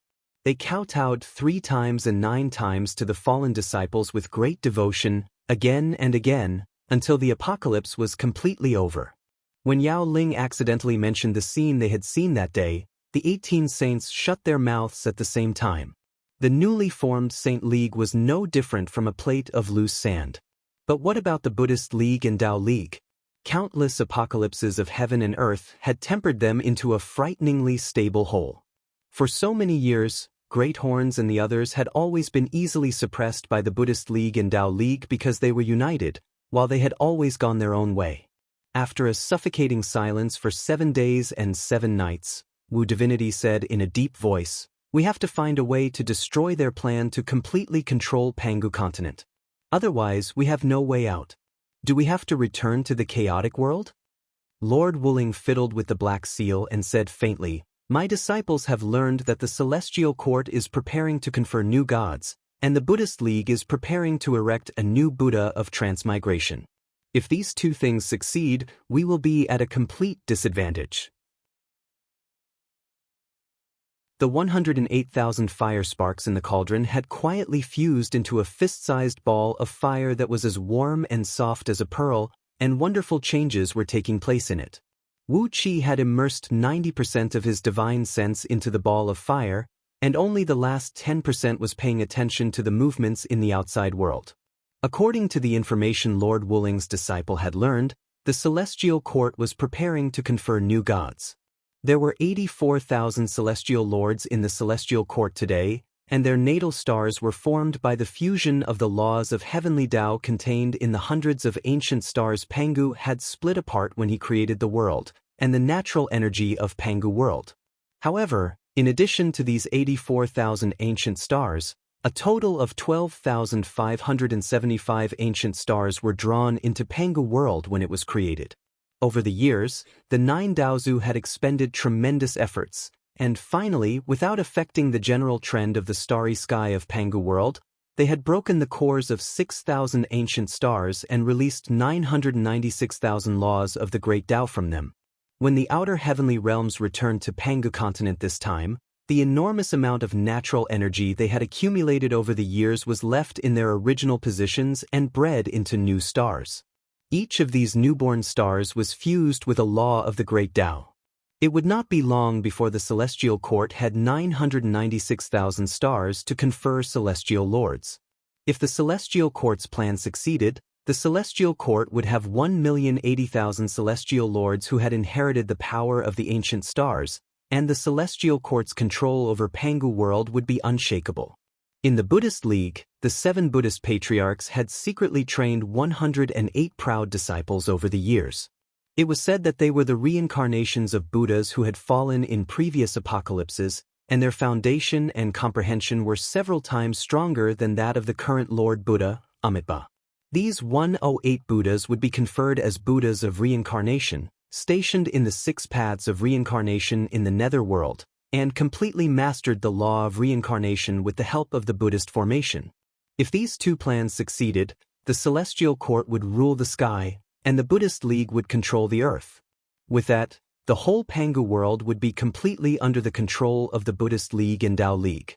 The formation formed by the 1,080,000 stars and the 6 paths of reincarnation could simulate almost half of the heavenly Tao of Pangu world.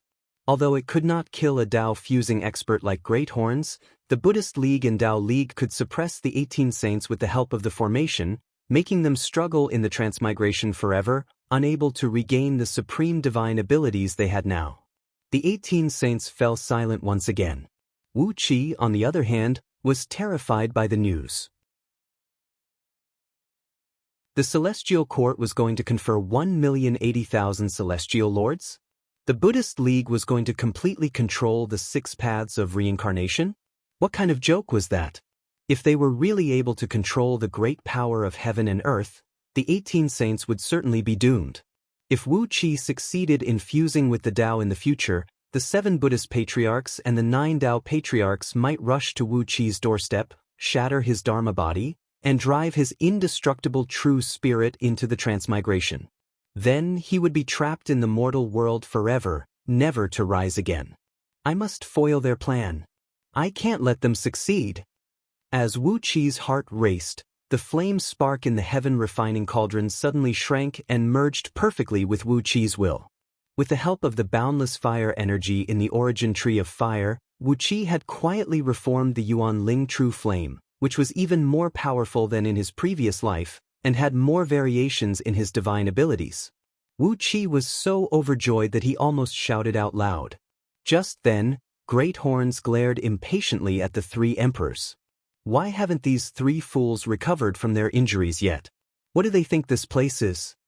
Wu Qi's heart sank. He carefully retracted his aura and all his divine abilities, then cautiously fled into the distance along an erupting lava torrent. Following the torrent, he was washed far, far away in the blink of an eye.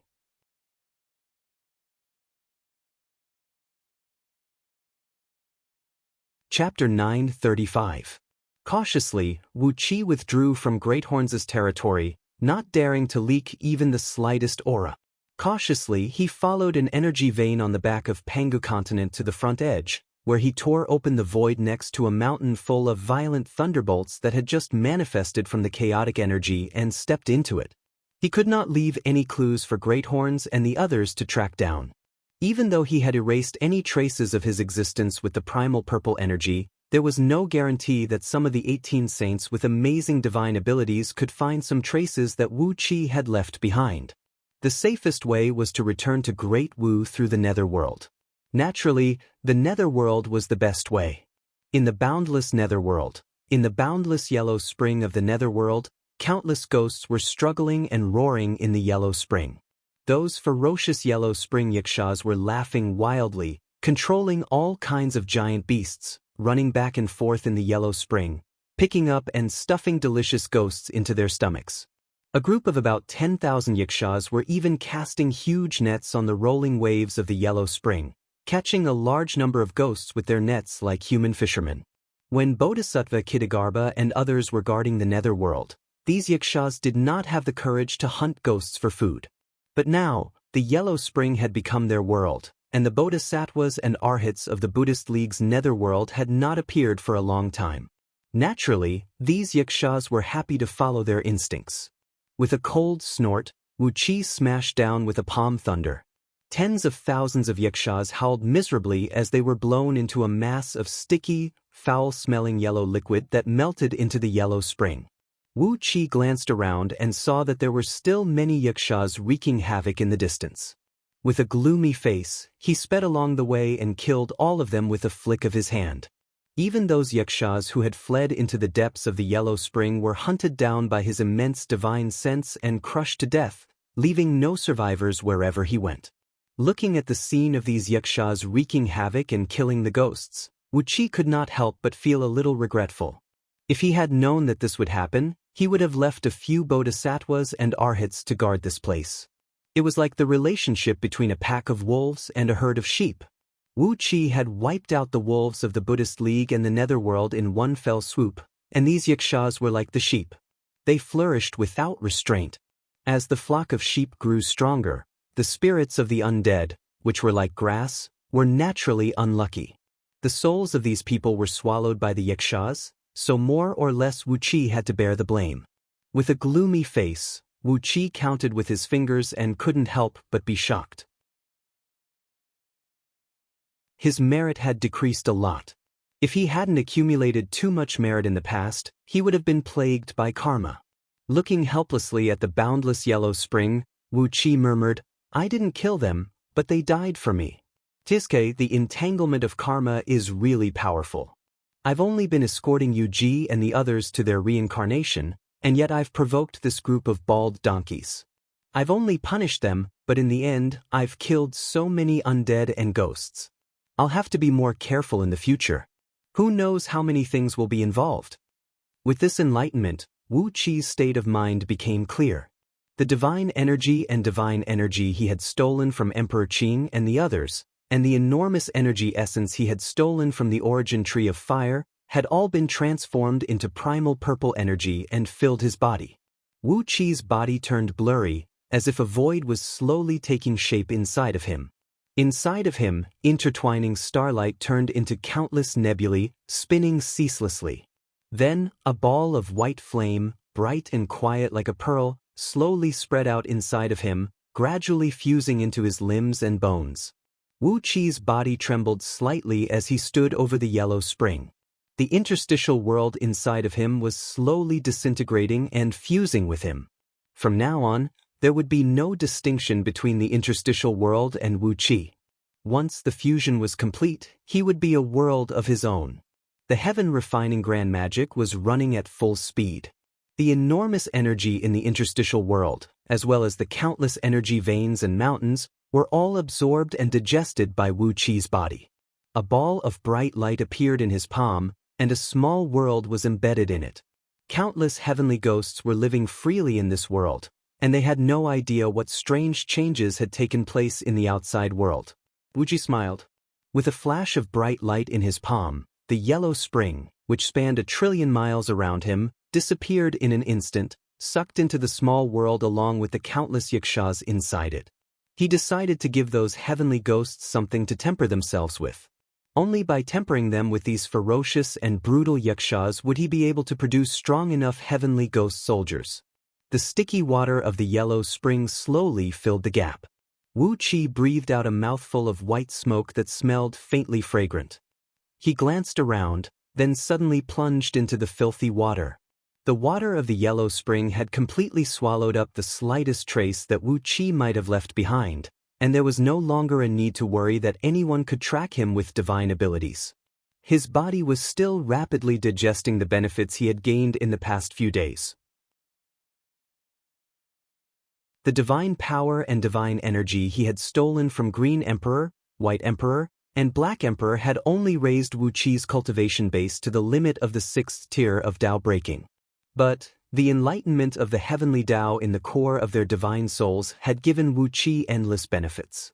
He lay in the yellow spring, drifting with the waves as his divine soul gradually absorbed and digested the enlightenment. The water around him was gradually transformed by his aura, and in the boundless yellow spring, a clear pond of water with lotus flowers growing out of it. This was a wisp of aura that leaked out when Wu Qi merged the great Tao of Green Emperor and Black Emperor. The water of the yellow spring was also water, and it was still under the control of the law of water. Since Wu Qi had merged with Black Emperor's enlightenment of the great Tao, he could naturally transform the nature of water at will. As for the lotus flowers, they were the manifestation of Green Emperor's aura. As the yellow spring drifted slowly, the divine power and divine energy of the 3 emperors were completely digested by Wu Qi, and his cultivation base had stabilized at the limit of the 6th tier of Tao-breaking realm. After that, he began to fuse with the enormous energy he had stolen from the origin tree of fire with all his might. An enormous amount of primal purple energy was produced, gradually compressed into his essence, and fused with his body. After breaking through the 6th tier of Tao-breaking realm, Wu Qi drifted above the yellow spring for a whole month. With the help of the energy he had stolen from the origin tree of fire, his cultivation base broke through all the way to the 4th tier of Tao-breaking realm. Wu Qi could not help but be struck speechless. Just how enormous was the energy contained in that origin tree of fire? If he could really take human form and cultivate sentience, wouldn't he be able to step into the Tao-fusing realm right away? No wonder Great Horns attached so much importance to the origin tree of fire. He had been cultivating beside it day and night, and his spirit, energy, and soul had resonated with it. If the origin tree of fire could take human form, they would be as close as brothers and sisters, and he would have a great helper of the Tao-fusing realm. Unfortunately, after being ravaged by Wu Qi, the time for the origin tree of fire to take human form had been delayed by at least a few eons. What Wu Qi had stolen was his fundamental energy essence, which was not something that could be replenished in just a few days. But this debt should be put on the old Taoist's head, shouldn't it? Everyone had seen with their own eyes that it was he who had used a divine ability to smash Yao Ling into the origin tree of fire, creating a big hole in it. At the thought of that, Wu Qi could not help but chuckle. It had taken him a month to turn all the energy he had stolen into his own, and his cultivation base had remained firmly at the 4th tier of the Tao-breaking realm. His fleshly body had been tempered by the power of Yuan Ling's true flame, and his overall strength was more than 100 times stronger than a month ago. But it would take him some time to absorb the essence of the great Tao he had stolen from the 3 emperors. After all, the power of Wu Qi's divine soul was far weaker than that of these 3 old monsters who had existed since the creation of the world. If he wanted to absorb all their attainments, he would have to at least improve his divine soul to the same level as theirs. Suddenly, A faint light shone in front of him as Wu Qi drifted casually along the yellow spring and was sent to the vicinity of the 6 paths of reincarnation. Lazily rising to his feet, Wu Qi looked in the direction of the 6 paths of reincarnation, and what he saw stunned him. The mountain range he had completely destroyed was once again in the yellow spring. The mountain was densely covered with exotic flowers and plants, and a faint aroma wafted over, washing away the foul smell of the yellow spring. Countless exquisite and gorgeous palaces had been built on the mountain, and a large group of bodhisattvas and arhats of the netherworld were pitifully building a new palace with countless materials like coolies on the street. The leader of the construction workers was none other than Bodhisattva Kittagarbha, who once ruled the netherworld. With a bitter face, Kittagarbha was holding a small tile carved from green jade, which was as thin as a cicada's wing and about the size of a fingernail, and carefully pasted it on the outside of an exquisite palace. All the materials of the palace, whether they were bricks, tiles, beams, or pillars, were piled up with this extremely thin, small, and exquisite material. Therefore, the palace was transparent from the inside to the outside, emitting streams of colorful light, and looked as beautiful as a dream. How extravagant! Using bodhisattvas as coolies? Wu Qi was stunned. Who was torturing people like this? The roof of the palace was thousands of feet in circumference, and the whole roof was piled up with such small and exquisite tiles. Between the 18 layers of tiles, countless pearls and jades were inlaid as decorations. All the pearls and jades were carved into specific shapes and had to be inlaid with exquisite techniques.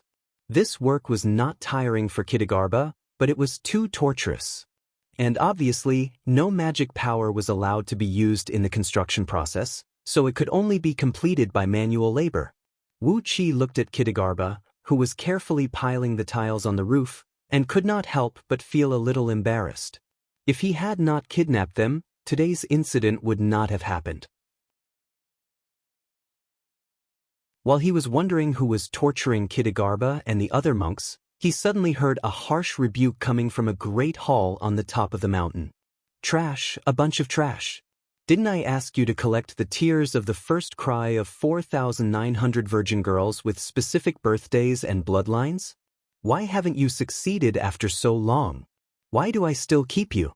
Tell me, why do I still keep you? I can kill a dog and eat its meat, but what can you monks eat if I kill you? Your meat stinks. A mass of colorful light drifted out of the hall. Dozens of whips of light lashed wildly in the air, and a dozen arhats were covered in blood as they rolled down from the top of the mountain with their heads in their hands. While Wu Qi was in a daze, the figure suddenly saw Wu Qi and let out a shrill, unpleasant roar that towered into the sky. Who dares to peep at me? A ball of colorful thunderbolt the size of a green bean came whistling through the air and shot straight at the spot between Wu Qi's eyebrows.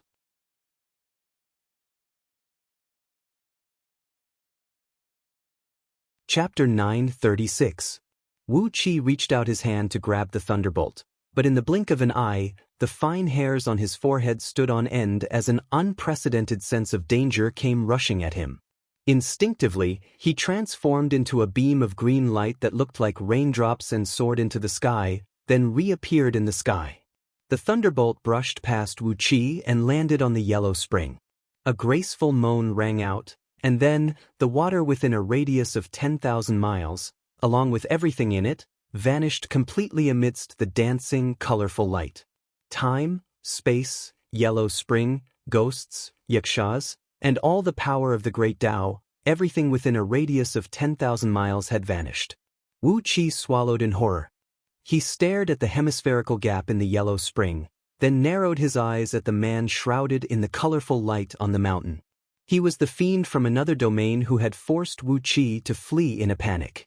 And, according to the subtle aura emanating from him, he was probably born and raised in the chaos, and was the real fiend ancestor born from the chaos. The so-called ancestor was an existence who had the right to start a new clan.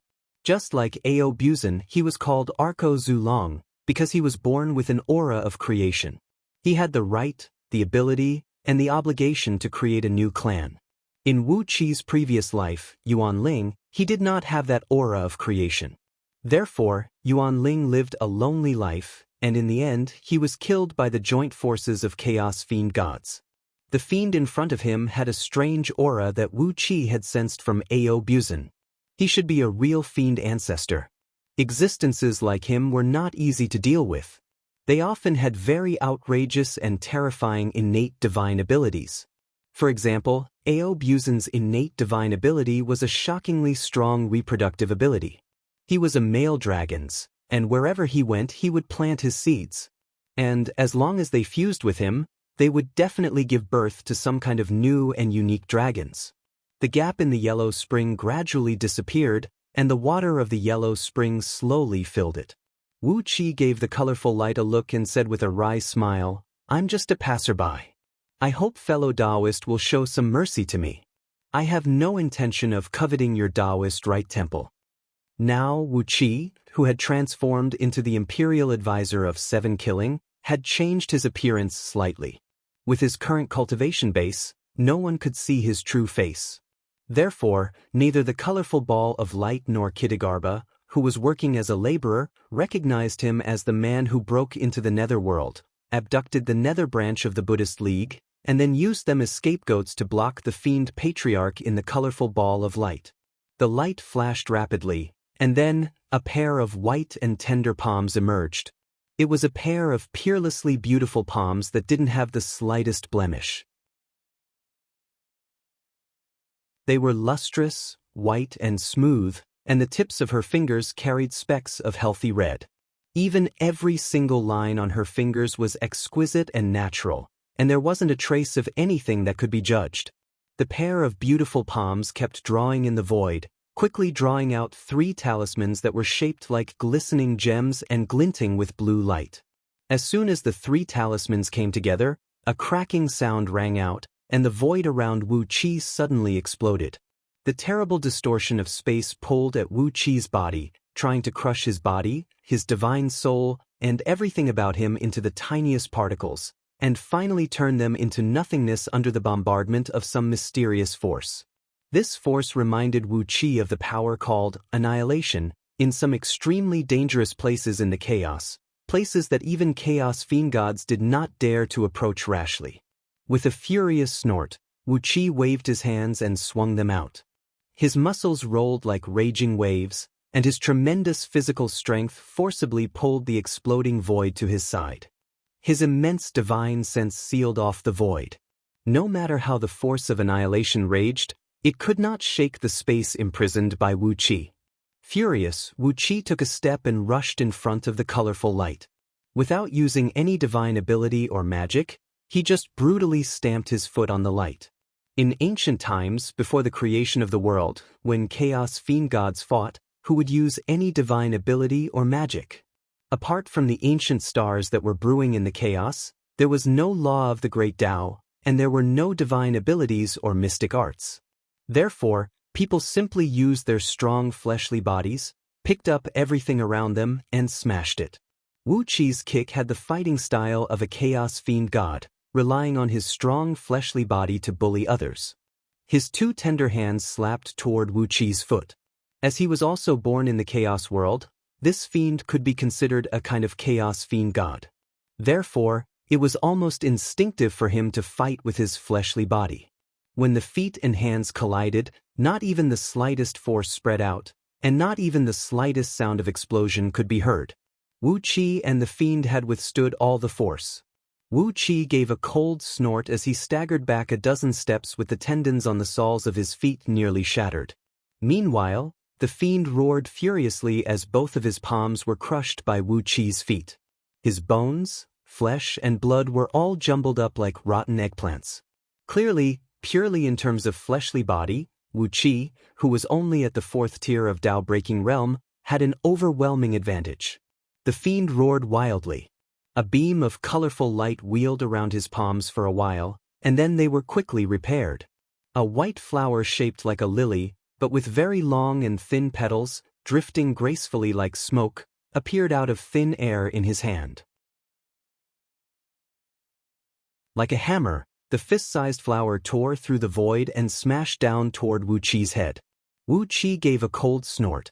Suddenly, he opened his mouth, and the Yuan Ling true flame, which he had just refined and had not yet fully nourished, turned into a stream of faint white smoke and rushed out. The lily burst into a raging fire, and like a comet plunging into the atmosphere, it smashed down toward Wu Qi's face. The Yuan Ling true flame wrapped around the fiend's palms and rushed into the colorful light. The dazzling light was burning fiercely, emitting a dazzling fragrance. Kitsagarbha and the other bodhisattvas and Arhat were sitting cross-legged on the ground. Their hands were also locked into the fixed fundamental incantation gesture, trying hard to protect their souls from being shaken by the fragrance. As soon as the Arhats with lower cultivation bases were inhaled by the fragrance, faint fire suddenly burst out from under their feet and burned their golden bodies to ashes, leaving only a few relics behind. The multicolored light was completely burned away, revealing the demon inside. The lily smashed heavily into Wu Qi's face. The flower was not heavy, so it shattered to pieces in front of Wu Qi's tough skin. But the terrible evil force rushed straight into Wu Qi's spiritual sea and smashed into Wu Qi's divine soul with a terrible cold that could destroy all spiritual bodies. Wu Qi shuddered, and the primordial purple energy quickly transformed into the Yuan Ling true flame. Raging flames swept across his body and filled every part of it. The evil force and the Yuan Ling true flame melted and devoured each other. In just a few breaths of time, more than 70% of Wu Qi's magic power had been consumed. After giving the fiend a horrified look, Wu Qi tore open the void and fled without saying a word. If he had the cultivation base of Yuan Ling in his previous life, Wu Qi was confident that he could turn this fiend into ashes. But now, Wu Qi's cultivation base was only at the 4th tier of Dao breaking, which was a huge gap between him and this fiend. If he was not careful, his foundation might be shaken by her weird fiend technique. So, it was better to run away. Yes, this fiend was a she. Wrapped in the colorful light was a beautiful girl wearing a translucent armor that looked like it was carved out of rainbow crystals. The armor was more generous than the bikini swimsuits Wu Qi had seen before. It only covered a small part of her breasts, and barely covered the vital parts of her body. Apart from that, most of her fair skin was exposed. However, this young girl had a head of long hair that shone with rainbow light, as if it was completely made of light. Aside from her snow-white arms and a pair of exquisite and beautiful little feet, the rest of her body could only be seen from time to time, so she didn't have to worry about being seen all over. At first glance, the girl seemed to be 13 or 14 years old, but her deep eyes were filled with an evil and ferocious look that made Wu Qi's scalp numb. There was no innocence or kindness that a normal girl should have. A thin sheet of Yuan Ling true flame coiled around the girl's palm, burning her skin and making her flesh sizzle. The girl seemed to be in extreme pain, as a dark red tear suddenly fell from her left eye. The girl's face twisted with pain. Her head swayed slightly, and the teardrop flew up gracefully, making an arc in the air as it smashed forcefully into Wu Qi's back.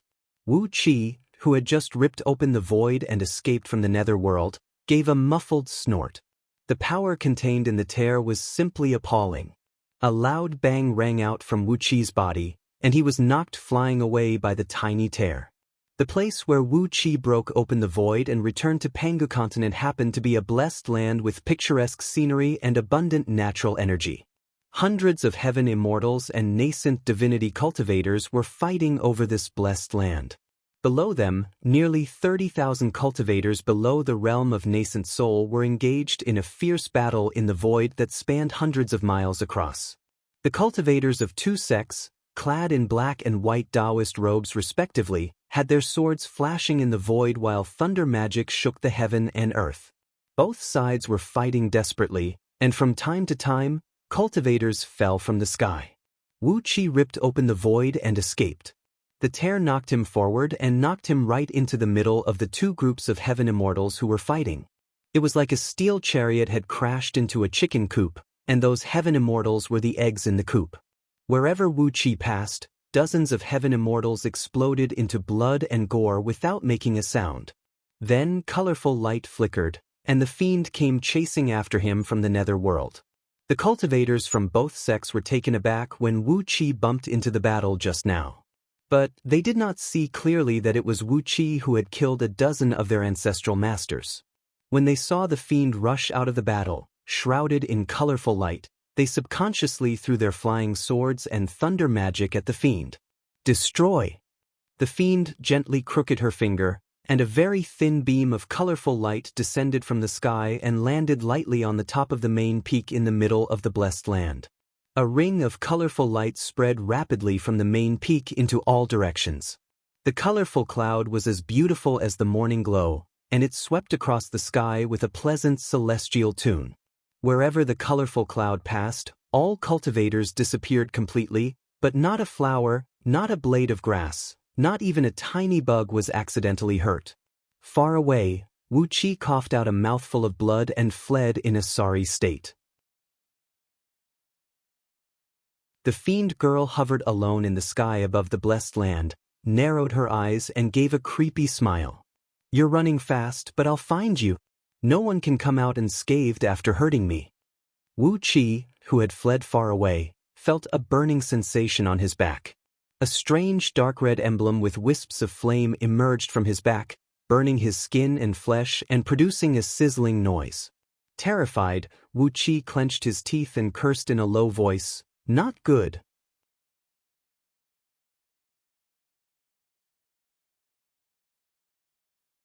Chapter 937. Wu Qi could not stop praising Gigu Zi's divine ability. Gi Zi had only comprehended the general principle of this heavenly star-fleeing armor art, yet it was already so miraculous. Once he mastered it, wouldn't he have the power to frighten even ghosts and gods? Wu Qi admired Gigu Zi from the bottom of his heart.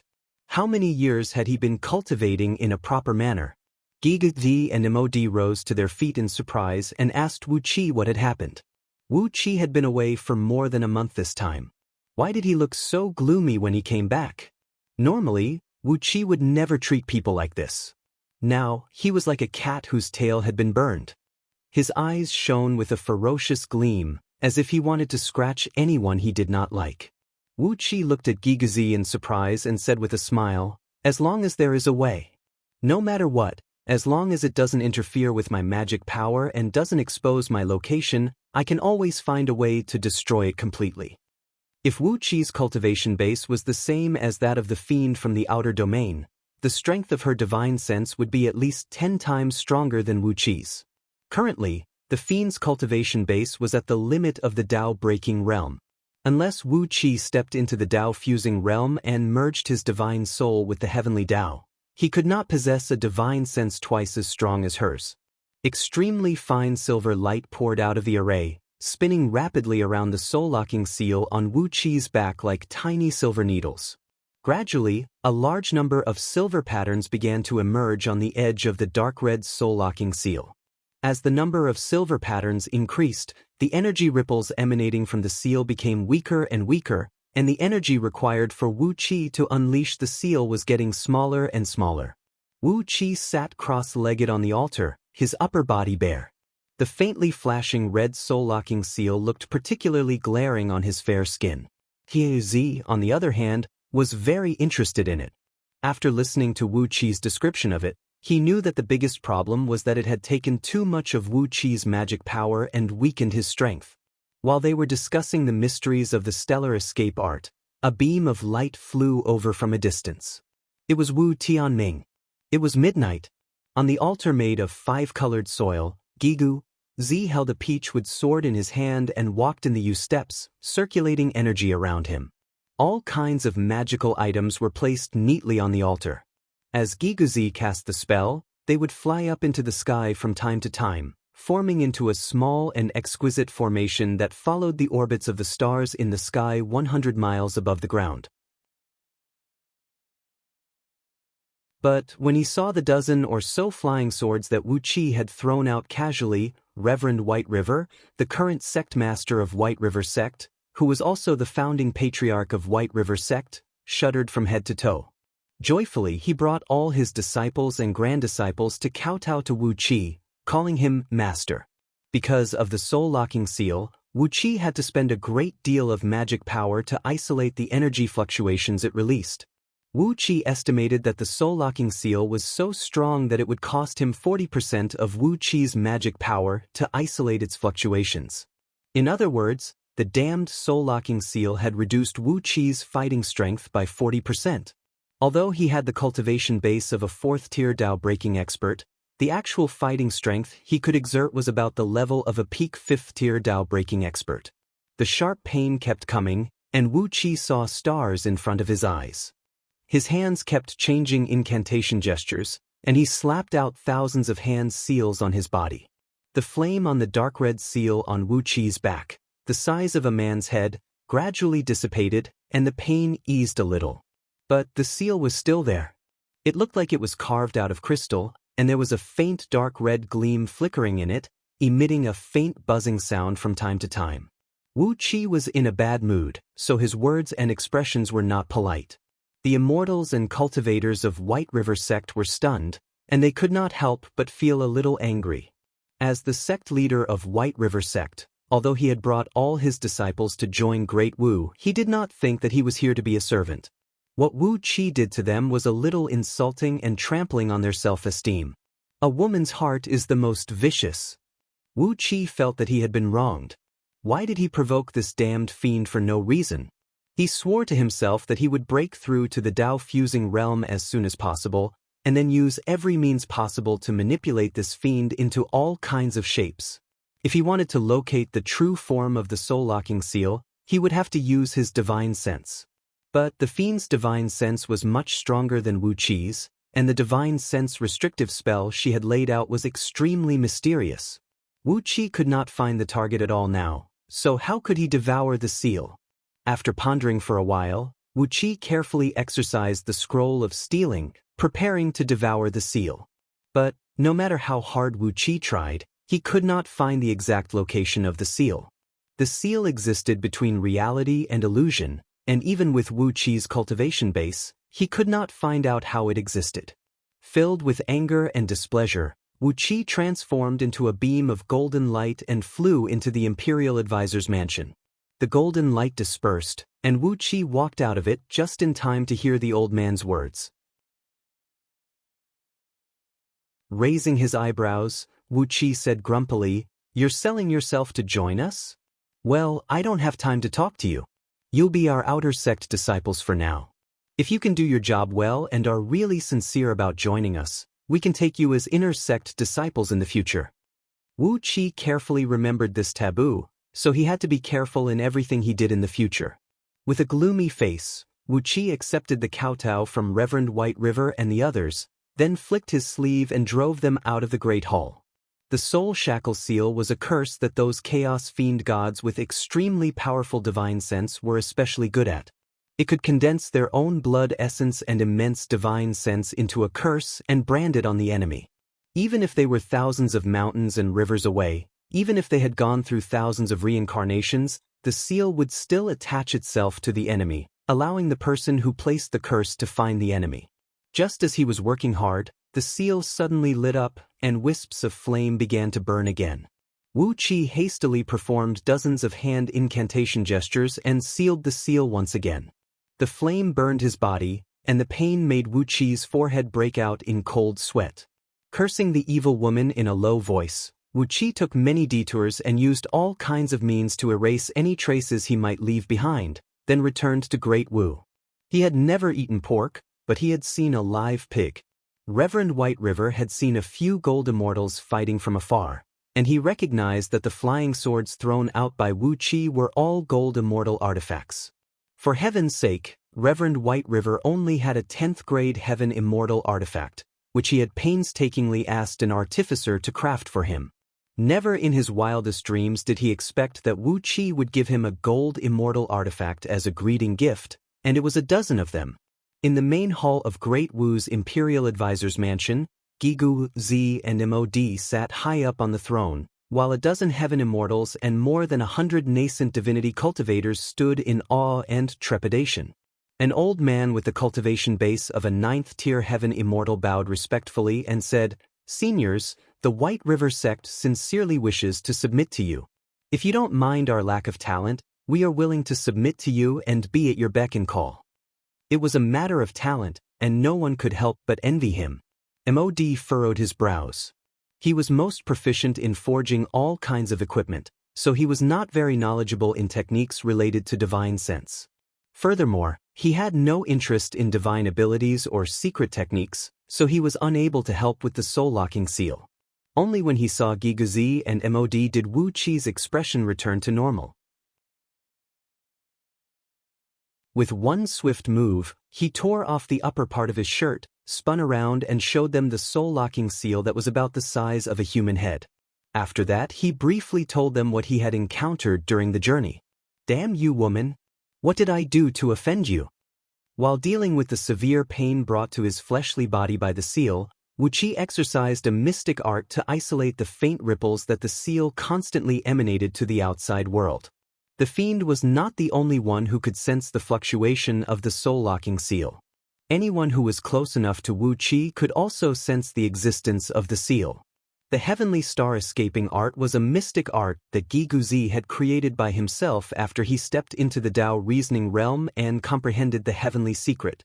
Using the power of the stars in the universe, he could transform it into the starry sky in the most minute details, which contained endless mysteries. Now, Giguzi had just compiled the first chapter of the heavenly star-escaping art, and had just formed the general outline of this mystic art.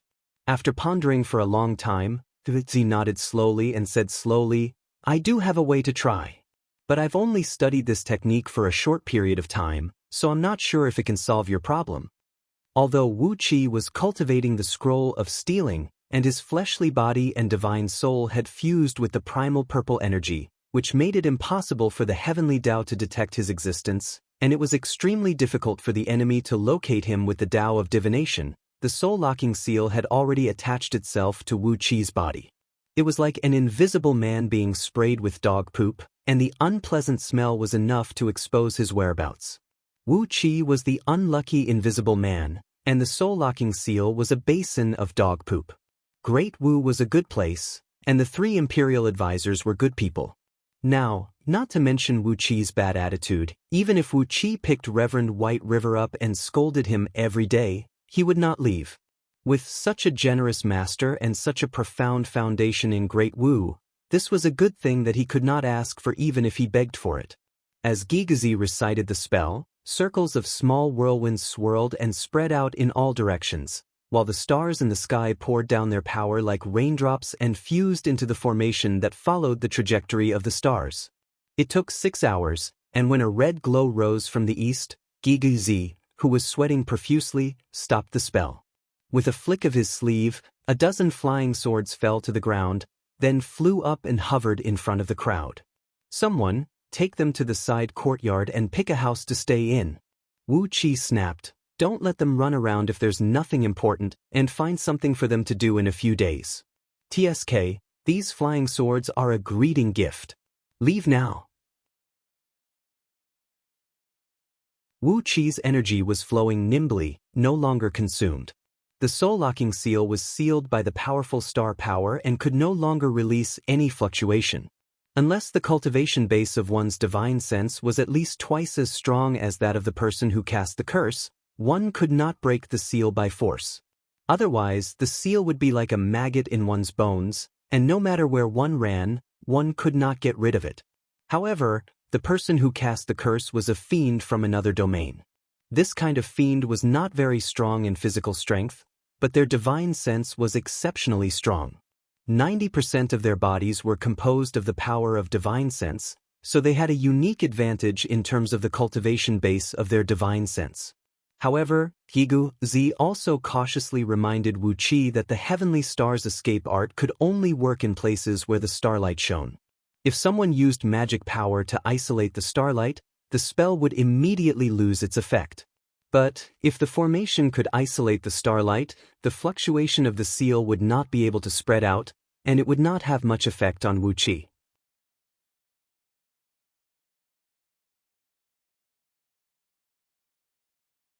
Chapter 938. After that, Wu Qi spent 3 months in seclusion. He devoted himself to refining his divine sense and absorbing the enlightenment of the heavenly Tao left by the Green Emperor and others. Every day he made gratifying gains. As the first batch of gods born after the creation of the world, their enlightenment of the heavenly Tao came directly from the most primitive and ancient power of the laws of this world. After 3 months of hard work, Wu Qi's attainments in wood, water, metal, and related divine abilities and mystic arts had made great strides forward.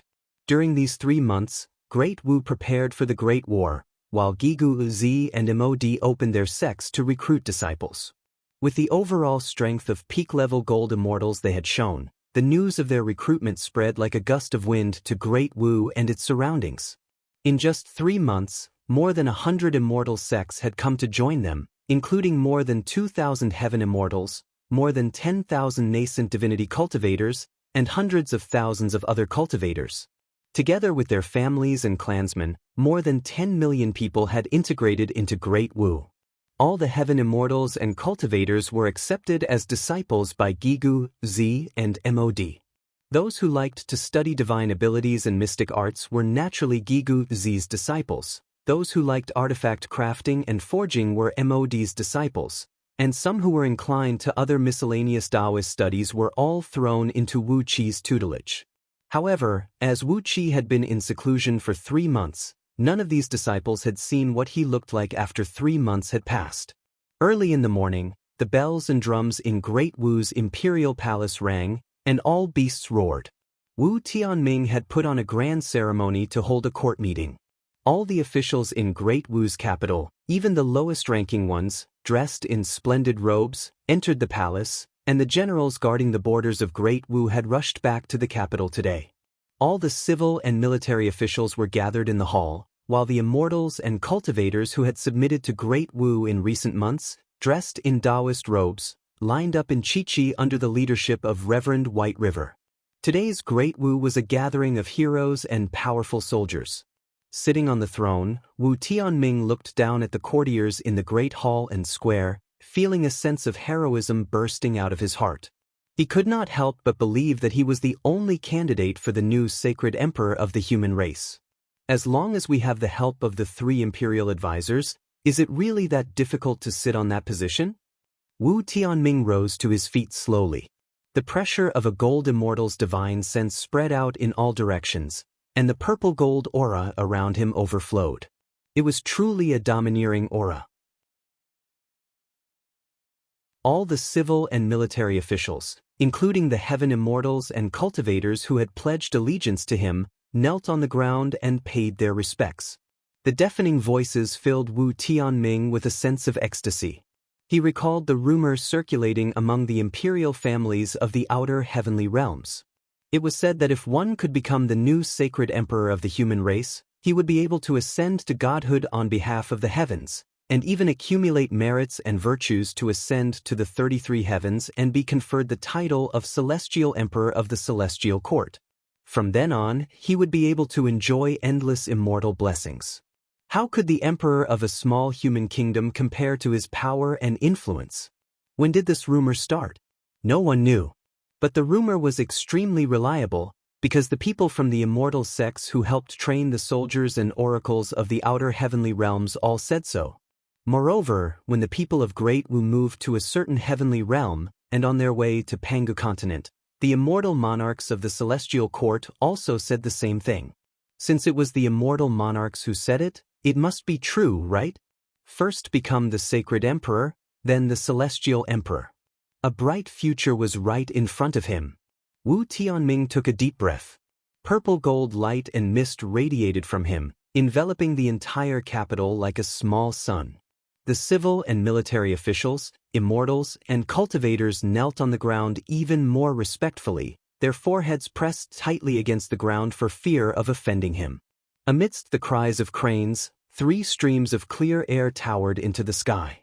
From the imperial advisor's mansion on the side of the imperial palace, 3 huge chariots engraved with the patterns of wind, rain, thunder, and other natural phenomena soared into the sky, each pulled by 3 flood dragons with the cultivation base of heaven immortals.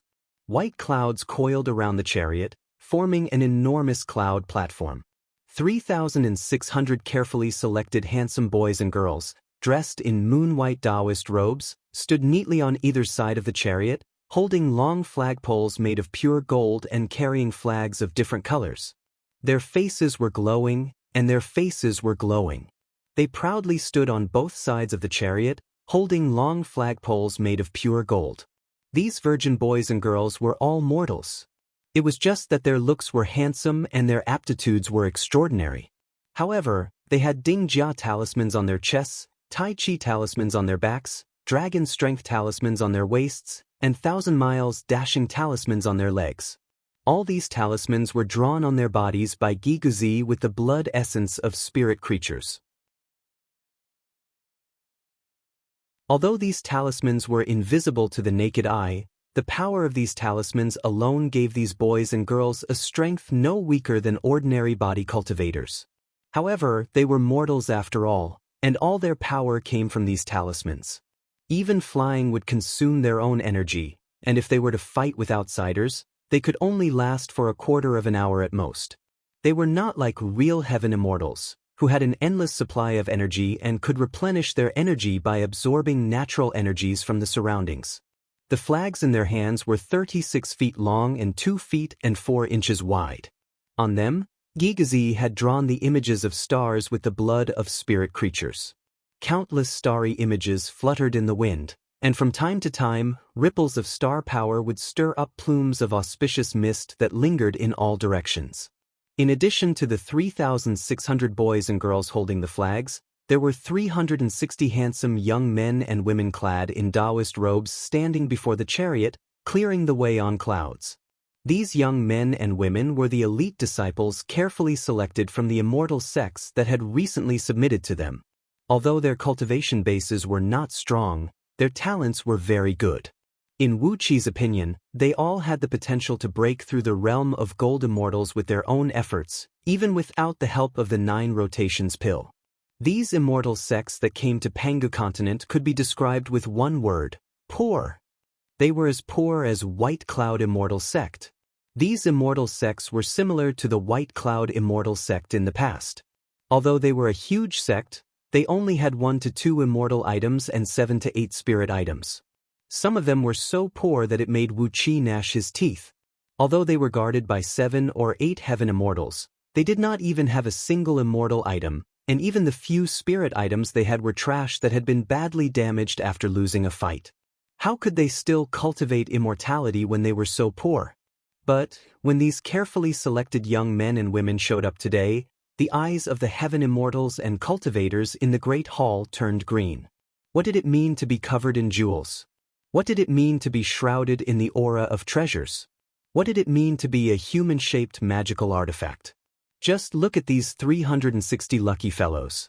MOD had been very bored over the past 3 months, so he simply plundered a large number of materials from Great Wu's treasury and crafted a batch of heaven immortal items for these young cultivators. With MOD's current attainment in artifact crafting, the products he crafted were all first-grade heaven immortal items. Each young cultivator was armed to the teeth with flying swords, magical treasures, immortal robes, boots, hairpins, belts, and rings. Each of them was equipped with a full set of 36 immortal items, all of which were top-grade first-grade heaven immortal items.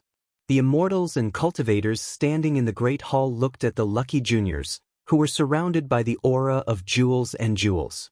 If they wandered the world alone, they would be the perfect targets for robbers and robbers. Looking at the tattered magic tools on their bodies, these people couldn't help but blush. Then, they became extremely excited. They suddenly realized that they had chosen a good backer. A power that could arm its new disciples with tens of thousands of heaven immortal items in 3 months was definitely a very promising one. If they followed Wu Qi, Giguzi, and MOD, they would all have a bright future ahead of them. Wu Qi's chariot landed in front of the Great Hall.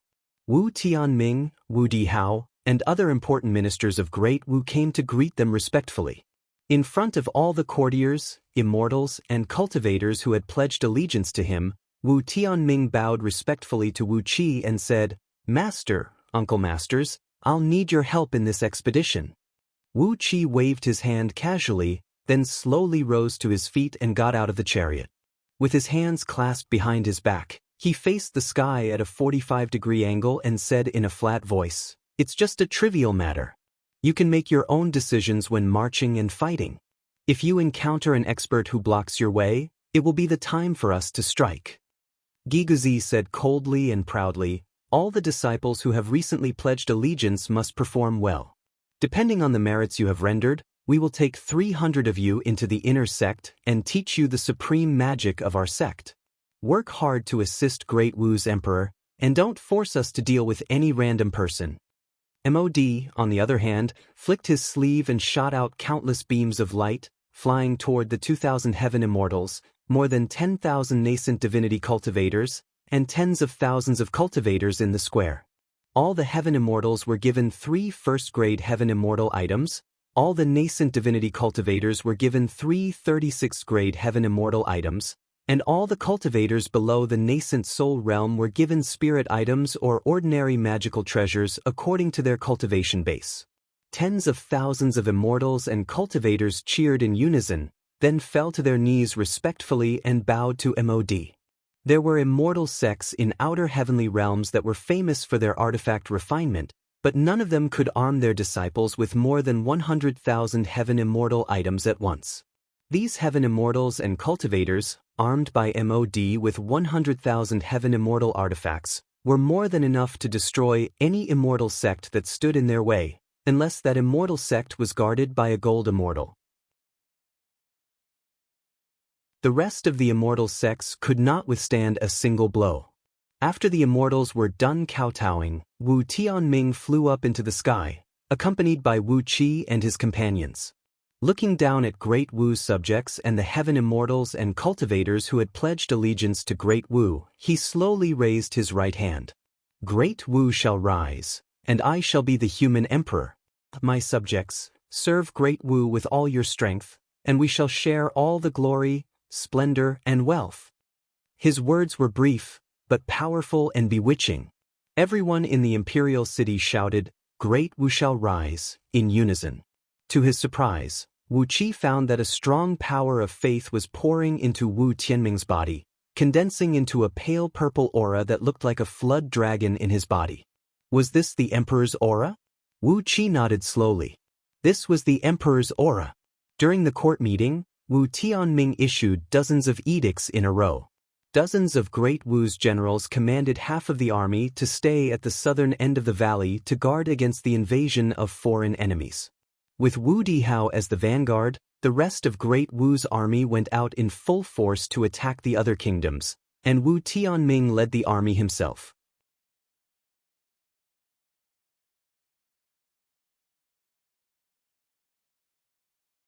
Chapter 939. Between the two mountains, a magnificent city blocked the way of Great Wu's army. The city wall, built entirely of black boulders, was 1,000 feet tall, half a mile thick, and 30 miles wide. It was densely surrounded by anti-flight arrays and other defensive formations of various sizes, completely cutting off Great Wu's army's passage from the Wu River Valley to the north. Beyond the city was the territory of the Chu state, a great power from the outer heavenly realms. As the sun set, a blood-red glow filled the sky, and a blood-red light shone in all directions. Everything was coated with a thick layer of blood. Hundreds of thousands of slave warriors were divided into 10,000-strong groups, and they kept charging towards the city wall like the rising tide. The anti-flight arrays prevented them from leaping into the air, so they could only rely on crude ladders and other siege weapons to fight for their lives. Arrows rained down from the top of the wall. A row of hundreds of oracles stood on top of the wall with their hands held high above their heads. Fireballs, about 10 feet in diameter, kept falling whistling down from their palms and exploding violently as soon as they hit the ground, enveloping everything within hundreds of feet in flames. From time to time, some soldiers were shot and fell to the ground, but they quickly pulled out the arrows, gritted their teeth, and roared as they charged toward the wall. From time to time, some soldiers were blown away by the fireballs, but they struggled to swing their weapons and charge toward the wall, their bodies shrouded in black smoke and smoke, ignoring the shredded flesh on their bodies. Groups of slave soldiers mixed with the attacking army with strong bows and crossbows, and from time to time straightened their bodies and fired dense volleys of arrows that blanketed a certain section of the wall. Some oracles were also mixed with the army, carefully dodging the arrows and fireballs falling from the top of the wall, and from time to time unleashing fireballs and lightning to attack their peers on the wall. At the same time, there were also slave soldiers who threw down their weapons and armors and fled. But before they could take a few steps, they heard a shrill whistle. The divine archers of Great Wu's supervisory team had mercilessly shot their specially made god-slaying arrows, which hit the soldiers in the head and shattered their souls in one fell swoop. The first wave of soldiers soon collapsed under the frenzied attack of the defenders on the wall, and the routed soldiers fled backward. Amidst the crazy curses and scoldings of the supervisors, the new wave of soldiers roared like wild beasts and rushed toward the wall at the top of their speed. Wave after wave, it continued without end, never ending. Great Wu's army of 3 million soldiers had set up a temporary battle formation in the valley. At the front of the neat and clean camp was the messy camp of the slave army. More than 200,000 slave soldiers were lying on the ground, absorbing Pangu's sacred energy at full speed to heal their wounds and restore their strength. These slave armies were called slave armies, but in fact, they were the garrisons of the cities that Great Wu had conquered since the northern expedition. All the garrisons were enslaved into the slave armies to serve as cannon fodder for Great Wu's siege. In the face of Great Wu's formidable army and excellent ordnance, these soldiers had no room to resist. They could only fight desperately, trying to kill the enemy and gain merit. If one was killed, he would be removed from the slave army and assigned to Great Wu's logistic army. If he killed 3, he would be removed from the logistic army and assigned to Great Wu's regular army. If he killed 10, he would become a citizen of Great Wu and be promoted to an officer. If he killed 100, he would be promoted to a general, and if he killed 1,000, he would be rewarded with a title of nobility. All the slave armies were originally soldiers of the Chu state. In just a month, Great Wu had conquered 37 cities of the Chu state and captured more than 600,000 soldiers and more than 2,000 oracles. Now, they were all incorporated into Great Wu's slave army and were serving Great Wu at the risk of their lives. When the 13th wave of soldiers collapsed, Wu Qi, who was watching the battle on a low hill behind Great Wu's supervisors, shook his head.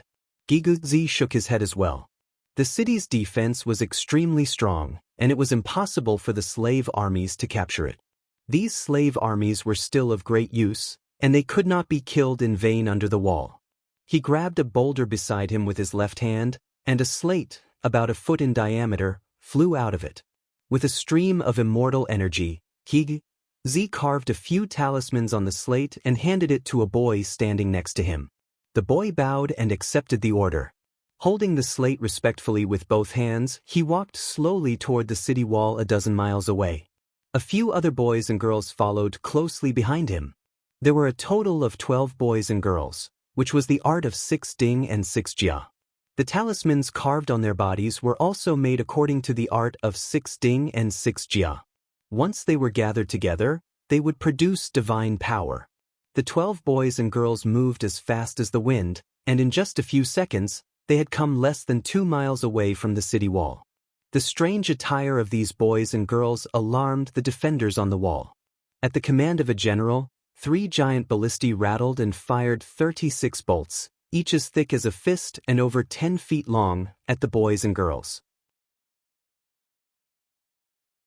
When the bolts, which were made of pure metal, were still hundreds of feet away from their targets, a thunderbolt came crashing down from the sky and exploded in front of the boys and girls. The bolts melted into molten iron and splashed all over the ground. The molten iron flew hundreds of feet away, but all the molten iron avoided the bodies of the boys and girls, and did not hurt a single hair on their heads. He stroked his beard and smiled reservedly. The 6 Ding and 6 Jia can protect us from all external evils. The essence of this talisman lies in how to connect the fate of these boys with the 6 Ding and 6 Jia deity. It sounds amazing, but it is actually very simple. Remember, when you draw the talisman, you only need to do this. The immortals and cultivators who stood beside the chariot, who were very interested in the art of divination, listened attentively to Gigu Zi's lecture, lest they missed a word. To the immortals and cultivators from outer heavenly realms, gold immortals were legendary beings, and they could give up everything in order to become disciples of gold immortals. To these immortals and cultivators from outer heavenly realms, gold immortals were legendary creatures, and they could give up everything just to become disciples of gold immortals. The problem was that the gold immortals of outer heavenly realms were lofty existences, and they would never accept disciples at will. Every disciple was carefully selected, and some even had to go through more than a dozen reincarnations before they could be accepted as disciples. With the aptitude and background of these immortals and cultivators from small immortal sects, how could they be disciples of gold immortals? Now that Wu Qi and his companions had opened their doors and accepted disciples at will, these immortals and cultivators naturally flattered them wholeheartedly and listened to their teachings. The 12 boys, Chi-Chi, cupped their fists and bowed to the top of the wall, then recited an incantation at the same time. Suddenly, the slate in the first boy's hand flew up, turned into a hazy cloud of earth energy, and seeped into the ground and mountains around the wall. The earth quaked and the mountains shook as dense runes of restrictive formations burst out of the ground and mountains, disintegrating all the anti-flight formations and other formations in the city in an instant. With a slate, Gigu Zi had forcibly reversed the path of the underground energy veins under the city, causing the natural energy to dissipate and easily breaking the city's defensive formation. With that, the invisible pressure within 100 miles of the city suddenly lightened. Over 2,000 heaven immortals and tens of thousands of cultivators of Great Wu flew up into the sky. Sword beams rained down like rain, forming a screen of light over the city. The soldiers in the city were in a mess. Dozens of heavily armored captains roared and leaped into the sky, smashing their weapons at the screen of light. Amidst a deafening boom, the weapons in the captains' hands broke, and the tremendous counterforce shook them to the ground, causing them to cough up blood. Dozens of dragon tendons, each as thick as a thumb, came whistling down. The translucent ropes, each with a blood-colored talisman at its head and tail, tied the captains up like rice dumplings. No matter how they struggled, they could not break free. There were still nearly 100,000 soldiers guarding the city. When they saw their superiors were captured alive by the enemy, they let out a war cry, and 70% of them opened the north gate and fled. The other 30% of soldiers, on the other hand, were extremely courageous. They picked up those heavy, giant crossbow bolts and other defensive equipment, then threw them into the air in a messy manner. However, the screen of light was composed of countless immortal swords. As soon as these attacks touched it, they were cut into pieces and fell to the ground. 37 pitch-black, 7-storied pagodas flew up into the sky. They quickly expanded to several miles tall and smashed heavily on the plain outside the north gate like 37 hills. Great Wu's supreme oracles in black robes stood at the top of each pagoda. They looked disdainfully at the fleeing soldiers, performed an incantation gesture at the same time, and then stretched their hands forward. 37 small shooting stars, each tens of feet in diameter, fell straight down along with ear-piercing swishing noises. Fiery light splashed in all directions, while milky white shockwaves rolled up the fiery light in pieces of rocks, darting out in all directions. Nearly 10,000 soldiers were turned into ashes by this attack, and another 20,000 soldiers who rushed at the front were swept away by the shockwaves, having their bones and tendons broken by the broken rocks. Wu Qi, who was watching the battle from the rear, cried out in a deep voice, "What a bunch of wastrels! Your Majesty, Great Wu's oracles need to be taught a lesson." 13,799 soldiers were killed. 13,799 slave soldiers. They could have cost Great Wu at least thousands of elites. How could they kill them all at once? Wu Tianming looked at the supreme oracles with a displeased expression and said coldly, "I'll leave this to my master. They really need to be trained well." Unaware that they had been handed over to Wu Qi by Wu Tianming, the 37 supreme oracles stood triumphantly on top of the pagodas, looking coldly at the Chu soldiers who were kneeling on the plain. Deafening battle cries rang out from behind. Great Wu's elite soldiers had rushed into the city, and with the help of the cultivators, they were killing and capturing the soldiers who blocked their way. Before long, soldiers in Great Wu's armor rushed out of the north gate and surrounded the tens of thousands of surrendered soldiers. The capital of Chu State was just ahead of them.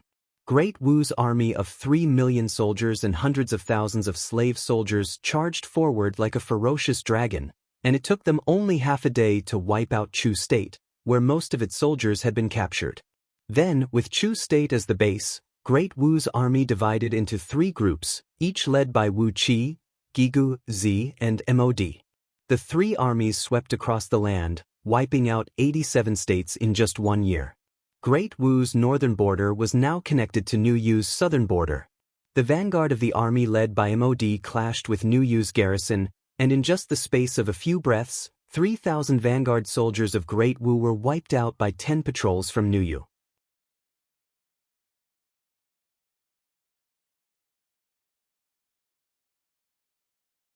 Chapter 940. The setting sun was as red as blood, turning the mountains and rivers red. 3,000 elite soldiers of Great Wu were lying neatly on the ground in the wide valley. They were marching, but before they could deploy their battle formations, they were killed. They fell back neatly, each with a sword in the neck, leaving only a trace of skin to keep them from being decapitated. Blood flowed all over the ground, and the river, which was about a mile wide, was dyed red by human blood. Wu Renren, clad in heavy armor and holding a spear, looked in despair at the 10 soldiers of New Yu who were slowly approaching him. Clad in tight grass-green leather armor, their footsteps were extremely light, and they made no sound as they walked. They were like devils from hell, and as soon as they appeared, they started a massacre. From the front of the vanguard led by Wu Renren to the back of the procession, all 3,000 elite soldiers of Great Wu were killed in less than 2 breaths of time before they could see their enemies clearly. The dozens of soldiers at the back of the procession had just drawn their weapons, and the soldiers at the front did not even have the time to do so before they were killed by the 10 fearsome scouts. Wu Renren was the son of Wu Dihao, the former regent of Great Wu, whose cultivation base had reached the peak of the 9 stars realm of the first Panga heaven. In order for him to make more military contributions, Wu Dihao had specially assigned him to lead the vanguard to explore the way ahead. Great Wu's army had wiped out dozens of kingdoms along the way like a hot knife through butter, so Wu Renren could not help but feel a little complacent when he marched. But the 10 fearsome soldiers in front of him had completely wiped out that trace of complacency in his heart. In front of them, Great Wu's invincible army was nothing but a joke. His mount, the Blue Lion, was so frightened by the strong killing intent emanating from the scouts that it lay on the ground obediently, refusing to move no matter how Wu Renren kicked it. Wu Renren held the spear tremblingly, but he could not bring himself to fight these people. The gap in strength was too great. Each of these scouts had the cultivation base of the first star realm of the second Panga heaven. Was this the source of New Yu's confidence by using soldiers with the strength of gold immortals as scouts? Wu Renren really wanted to cry. Great Wu did have soldiers of the second Panga heaven, but not only were they few in number, they were all kept by Wu Tianming as strategic reserves. But these soldiers in front of him were just scouts, How could they have the overall strength of the second Panga heaven? A New Yu scout grabbed Wu Renren's spear and forcibly snatched it from his hand. Curiously, the scout chopped the spear with his sword. The spear was forged by Mod himself, and it was made for a general of Great Wu's imperial clan like Wu Renren. Naturally, it was made of the finest materials. As a weapon of upper-grade gold immortal artifact, how could it be broken by the standard weapon in the soldier's hand? A muffled sound rang out. There wasn't even the slightest trace of a mark on the spear, while the scout's long and thin sword, which was specially made for scouts, was directly broken into more than 10 pieces. New Yu's scouts cried out in surprise, "A superb divine weapon!" These scouts looked at Wu Renren with the strange gaze of a tiger looking at a little lamb. They pounced on Wu Renren and quickly tied him up. The military system of Diyu was extremely rigid. One was given a weapon according to one's strength, and even the kings of Diyu's imperial clan could not violate this rule. Wu Renren's spear was of very high quality, But his cultivation base was not very high in the eyes of these soldiers. Given such a superb divine weapon with such a poor cultivation base, this fellow must have a very high status. Happily, the scouts tied Wu Renren up like a rice dumpling, lifted him up with his spear, and ran upstream along the river valley. At the mouth of the river, a small Nuyu military town came into view. It was garrisoned with only 100 soldiers. For Nuyu, a military town with 100 soldiers was more symbolic than practical. It was nothing more than the fact that it was the southernmost border of Nuyu, and Nuyu had stationed some soldiers here to declare its ownership. In fact, the nearest city to this military town was more than 2,000 miles away.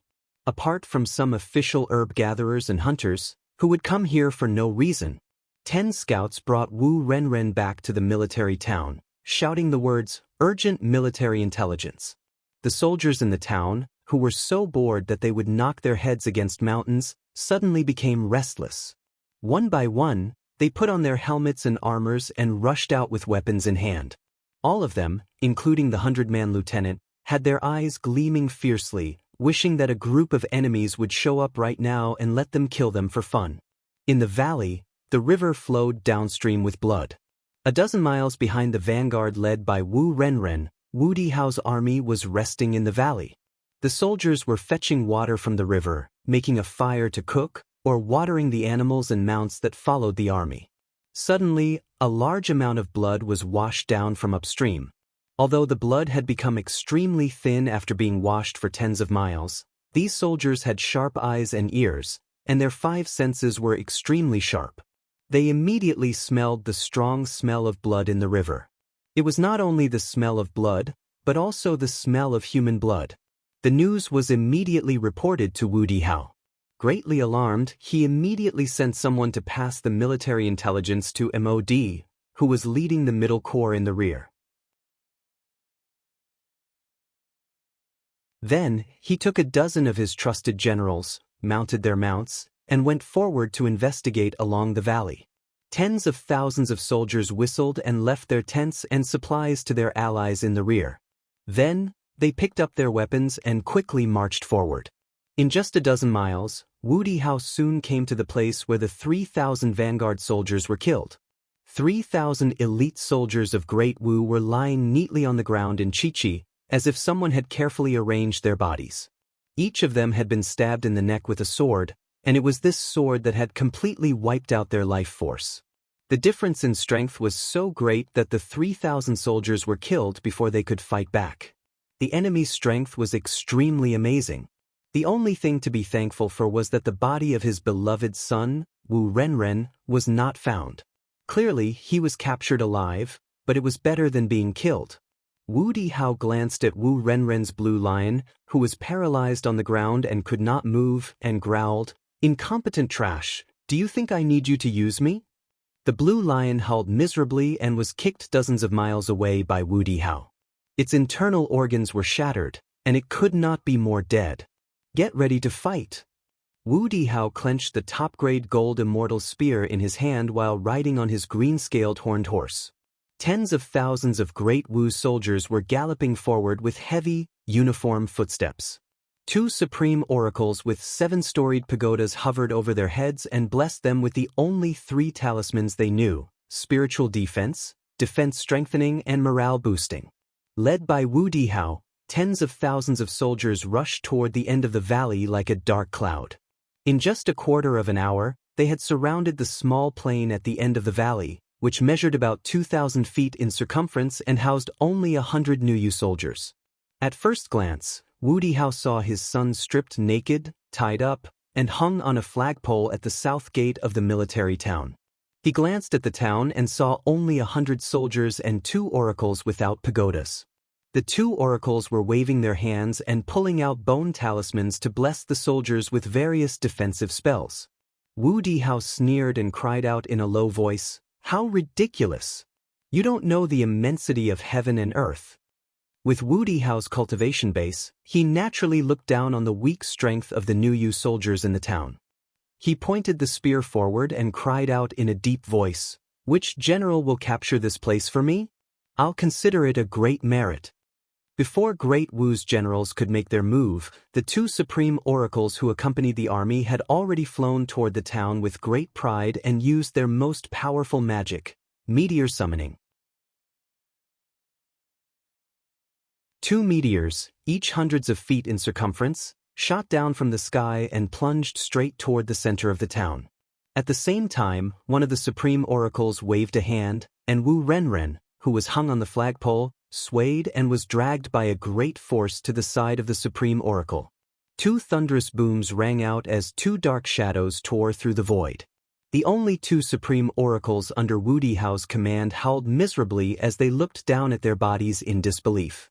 There was a hole the size of a wash basin in their chests, and a strange force was frantically devouring their life force. Before they could come up with a way to save their lives, the strange curse had strangled their fire of life, turning their bodies into two puddles of stinky water that sprinkled down from the sky. Two 7-storied pagodas fell heavily to the ground, and the two supreme oracles were killed by the enemy before they could even activate them to protect themselves. On top of the wall, the lieutenant of the town looked at the oracle next to him in surprise. Are they stupid? How dare they get within 10 miles of New Yu's town without any protection? Do they really think our god-slaying crossbows are just for show? The lieutenant scratched his head in confusion and said, "They are oracles, and they should stay in the rear of the army to provide support to the army. Even supreme oracles rarely rush to the front line. Why did they rush to our town to die? What are they plotting? What's their trick? Can anyone help me figure out what they are plotting? Is it some kind of vicious curse?" All the soldiers and the two oracles in the town stared at each other, and no one could answer the question of their immediate superior. Wu Dihao almost threw the spear out of his hand, and his heart was twitching. Great Wu only had about 30 supreme oracles, and two of them were killed just like that? Two of them were killed just like that? Wu Renren's death was not a big deal. After all, Wu Dihao had more than 100 children. But there were only about 30 supreme oracles in the whole of Great Wu. Attack the city! Wu Dihao trembled with anger, and without hesitation he gave the order to attack the city. In a situation where neither side knew the other, Great Wu and New Yu had their first large-scale, but also small-scale, collision. For Great Wu, this was a large-scale battle. For New Yu, well, the situation here was not even qualified to be put on the desk of the Emperor of New Yu, who was also King Xen Shan. Nearly 100,000 soldiers of Great Wu were besieging a town garrisoned by 100 men, and the battle had begun.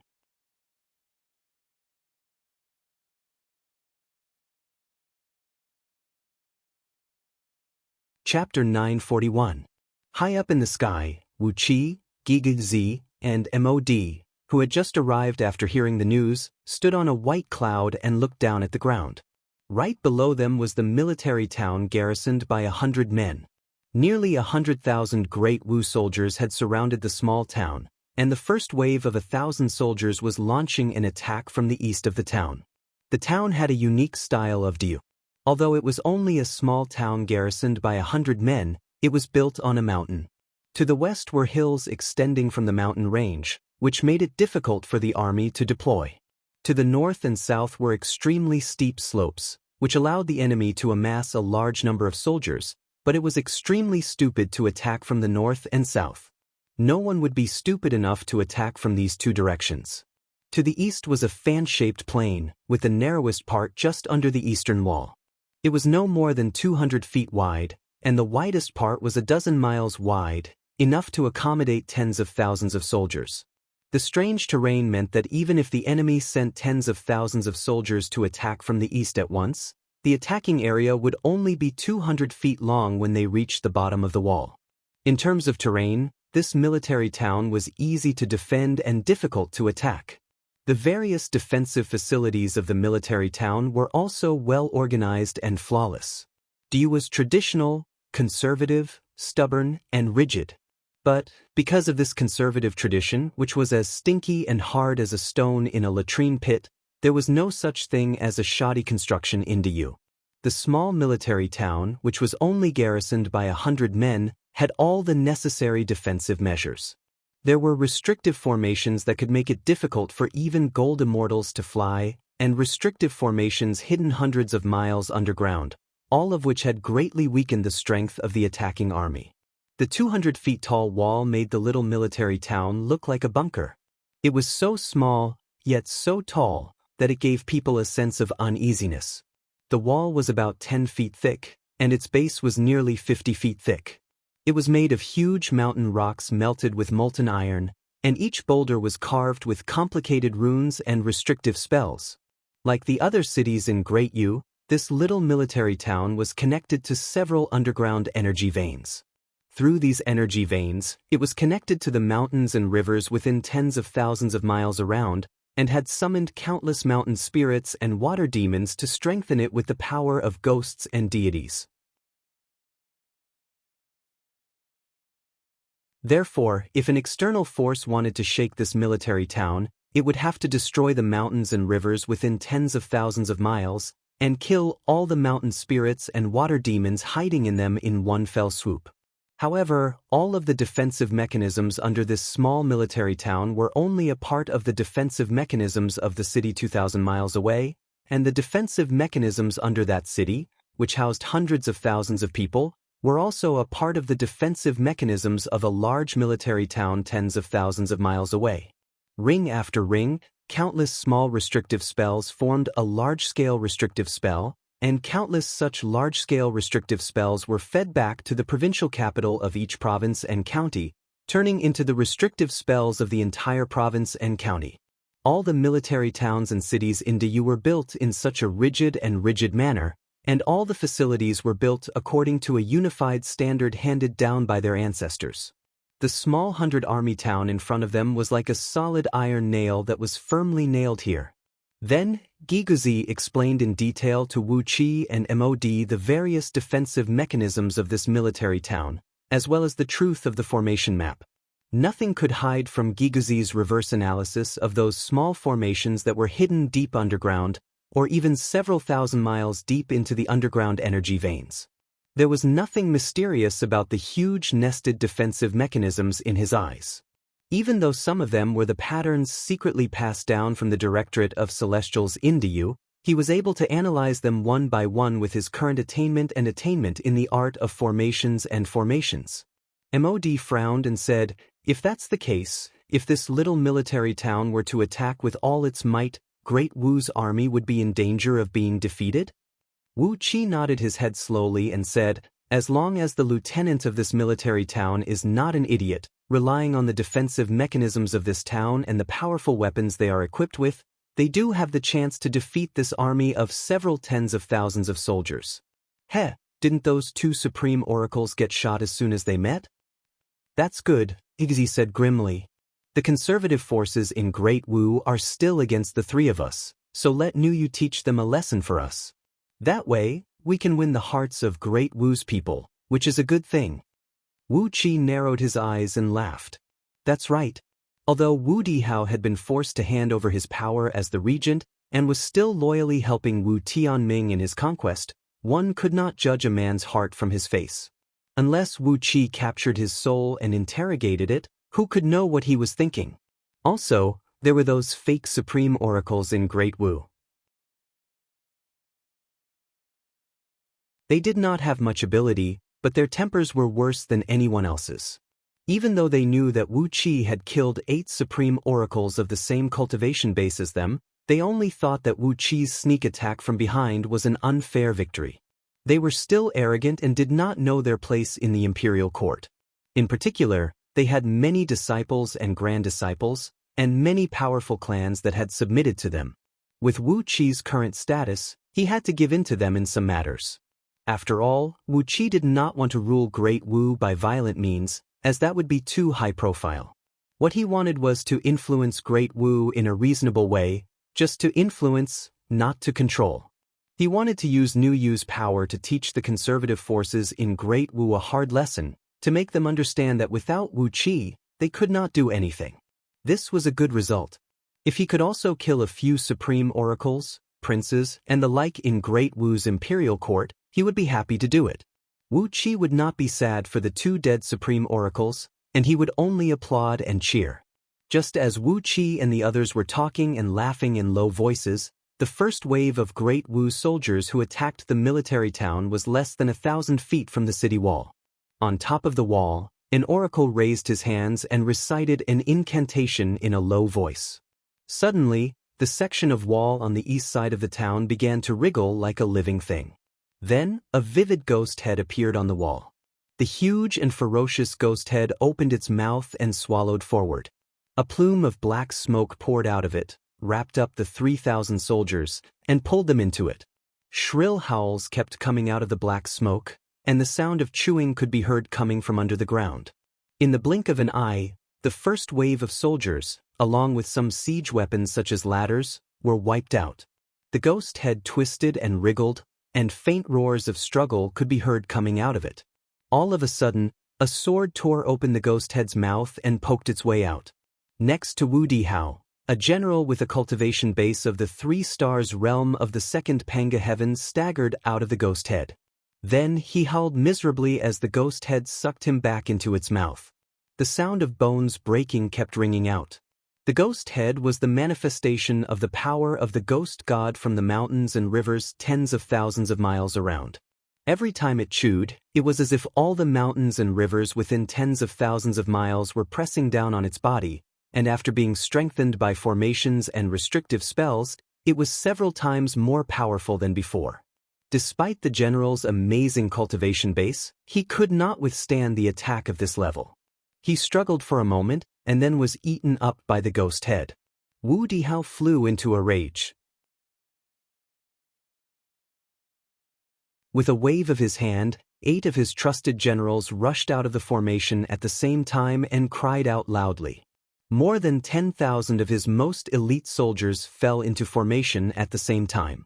They lined up in the real rectangular formation of Chichi and rushed toward the eastern wall of the military town like a raging black tide. The few generals with the highest cultivation bases around Wu Dihao rushed to the forefront of the formation, holding the evil-repelling talismans made by Great Wu's supreme oracle in front of them as they charged forward fearlessly. When they were about 1,000 feet away from the town, 2 Nuyu oracles on the wall waved their hands at the same time. A rumble came from under the ground, and the bodies of the charging generals swayed. Their legs gave way, and a bright light flashed before their eyes. In the blink of an eye, they were teleported to God knows where by the town's restrictive spell. When they opened their eyes, what appeared in front of them was a magnificent city with walls hundreds of miles long and armored soldiers. 18 dark supreme towers were hovering over the suffocating city.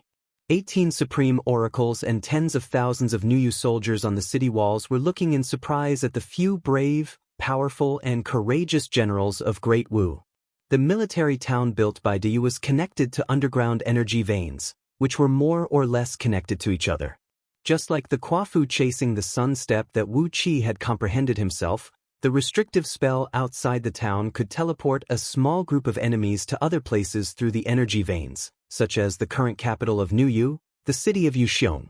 If Great Wu had qualified oracles who were proficient in all kinds of magic and curses with the army, they could have helped the army resist this bizarre restrictive spell, and the few powerful generals around Wu Dihao would not have been sent away so easily. Unfortunately, the 2 strongest supreme oracles around Wu Dihao had been killed because of greed, and the rest of the oracles knew nothing about Nuyu's defenses. How could they have the strength to help Great Wu's army attack the enemy?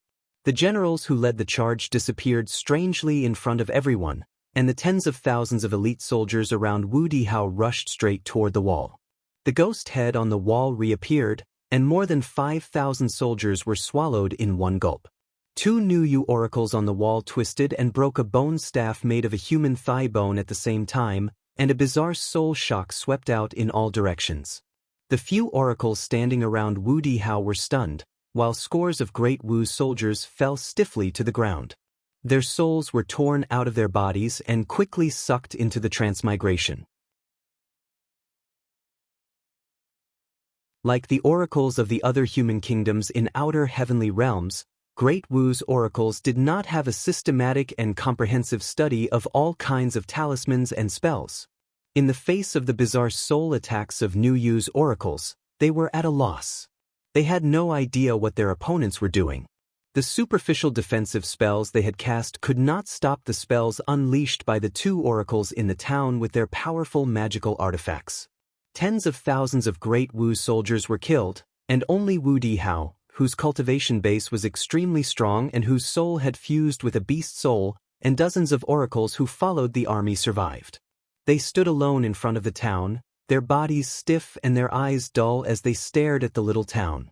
Their minds were blank, and they could not think of anything else. The corner of Wu Qi's mouth twitched into a faint smile. Suddenly, a Tower of Babel appeared in the sky above the military town. You're tuning in to the Passion Pages YouTube channel. We're so grateful for your support, and don't forget to subscribe to join us on this incredible journey through captivating stories. Your generosity through donations truly makes a world of difference, as it's the primary source of revenue that allows me to expand and enhance this channel for you. Thank you from the bottom of my heart for being a part of this adventure.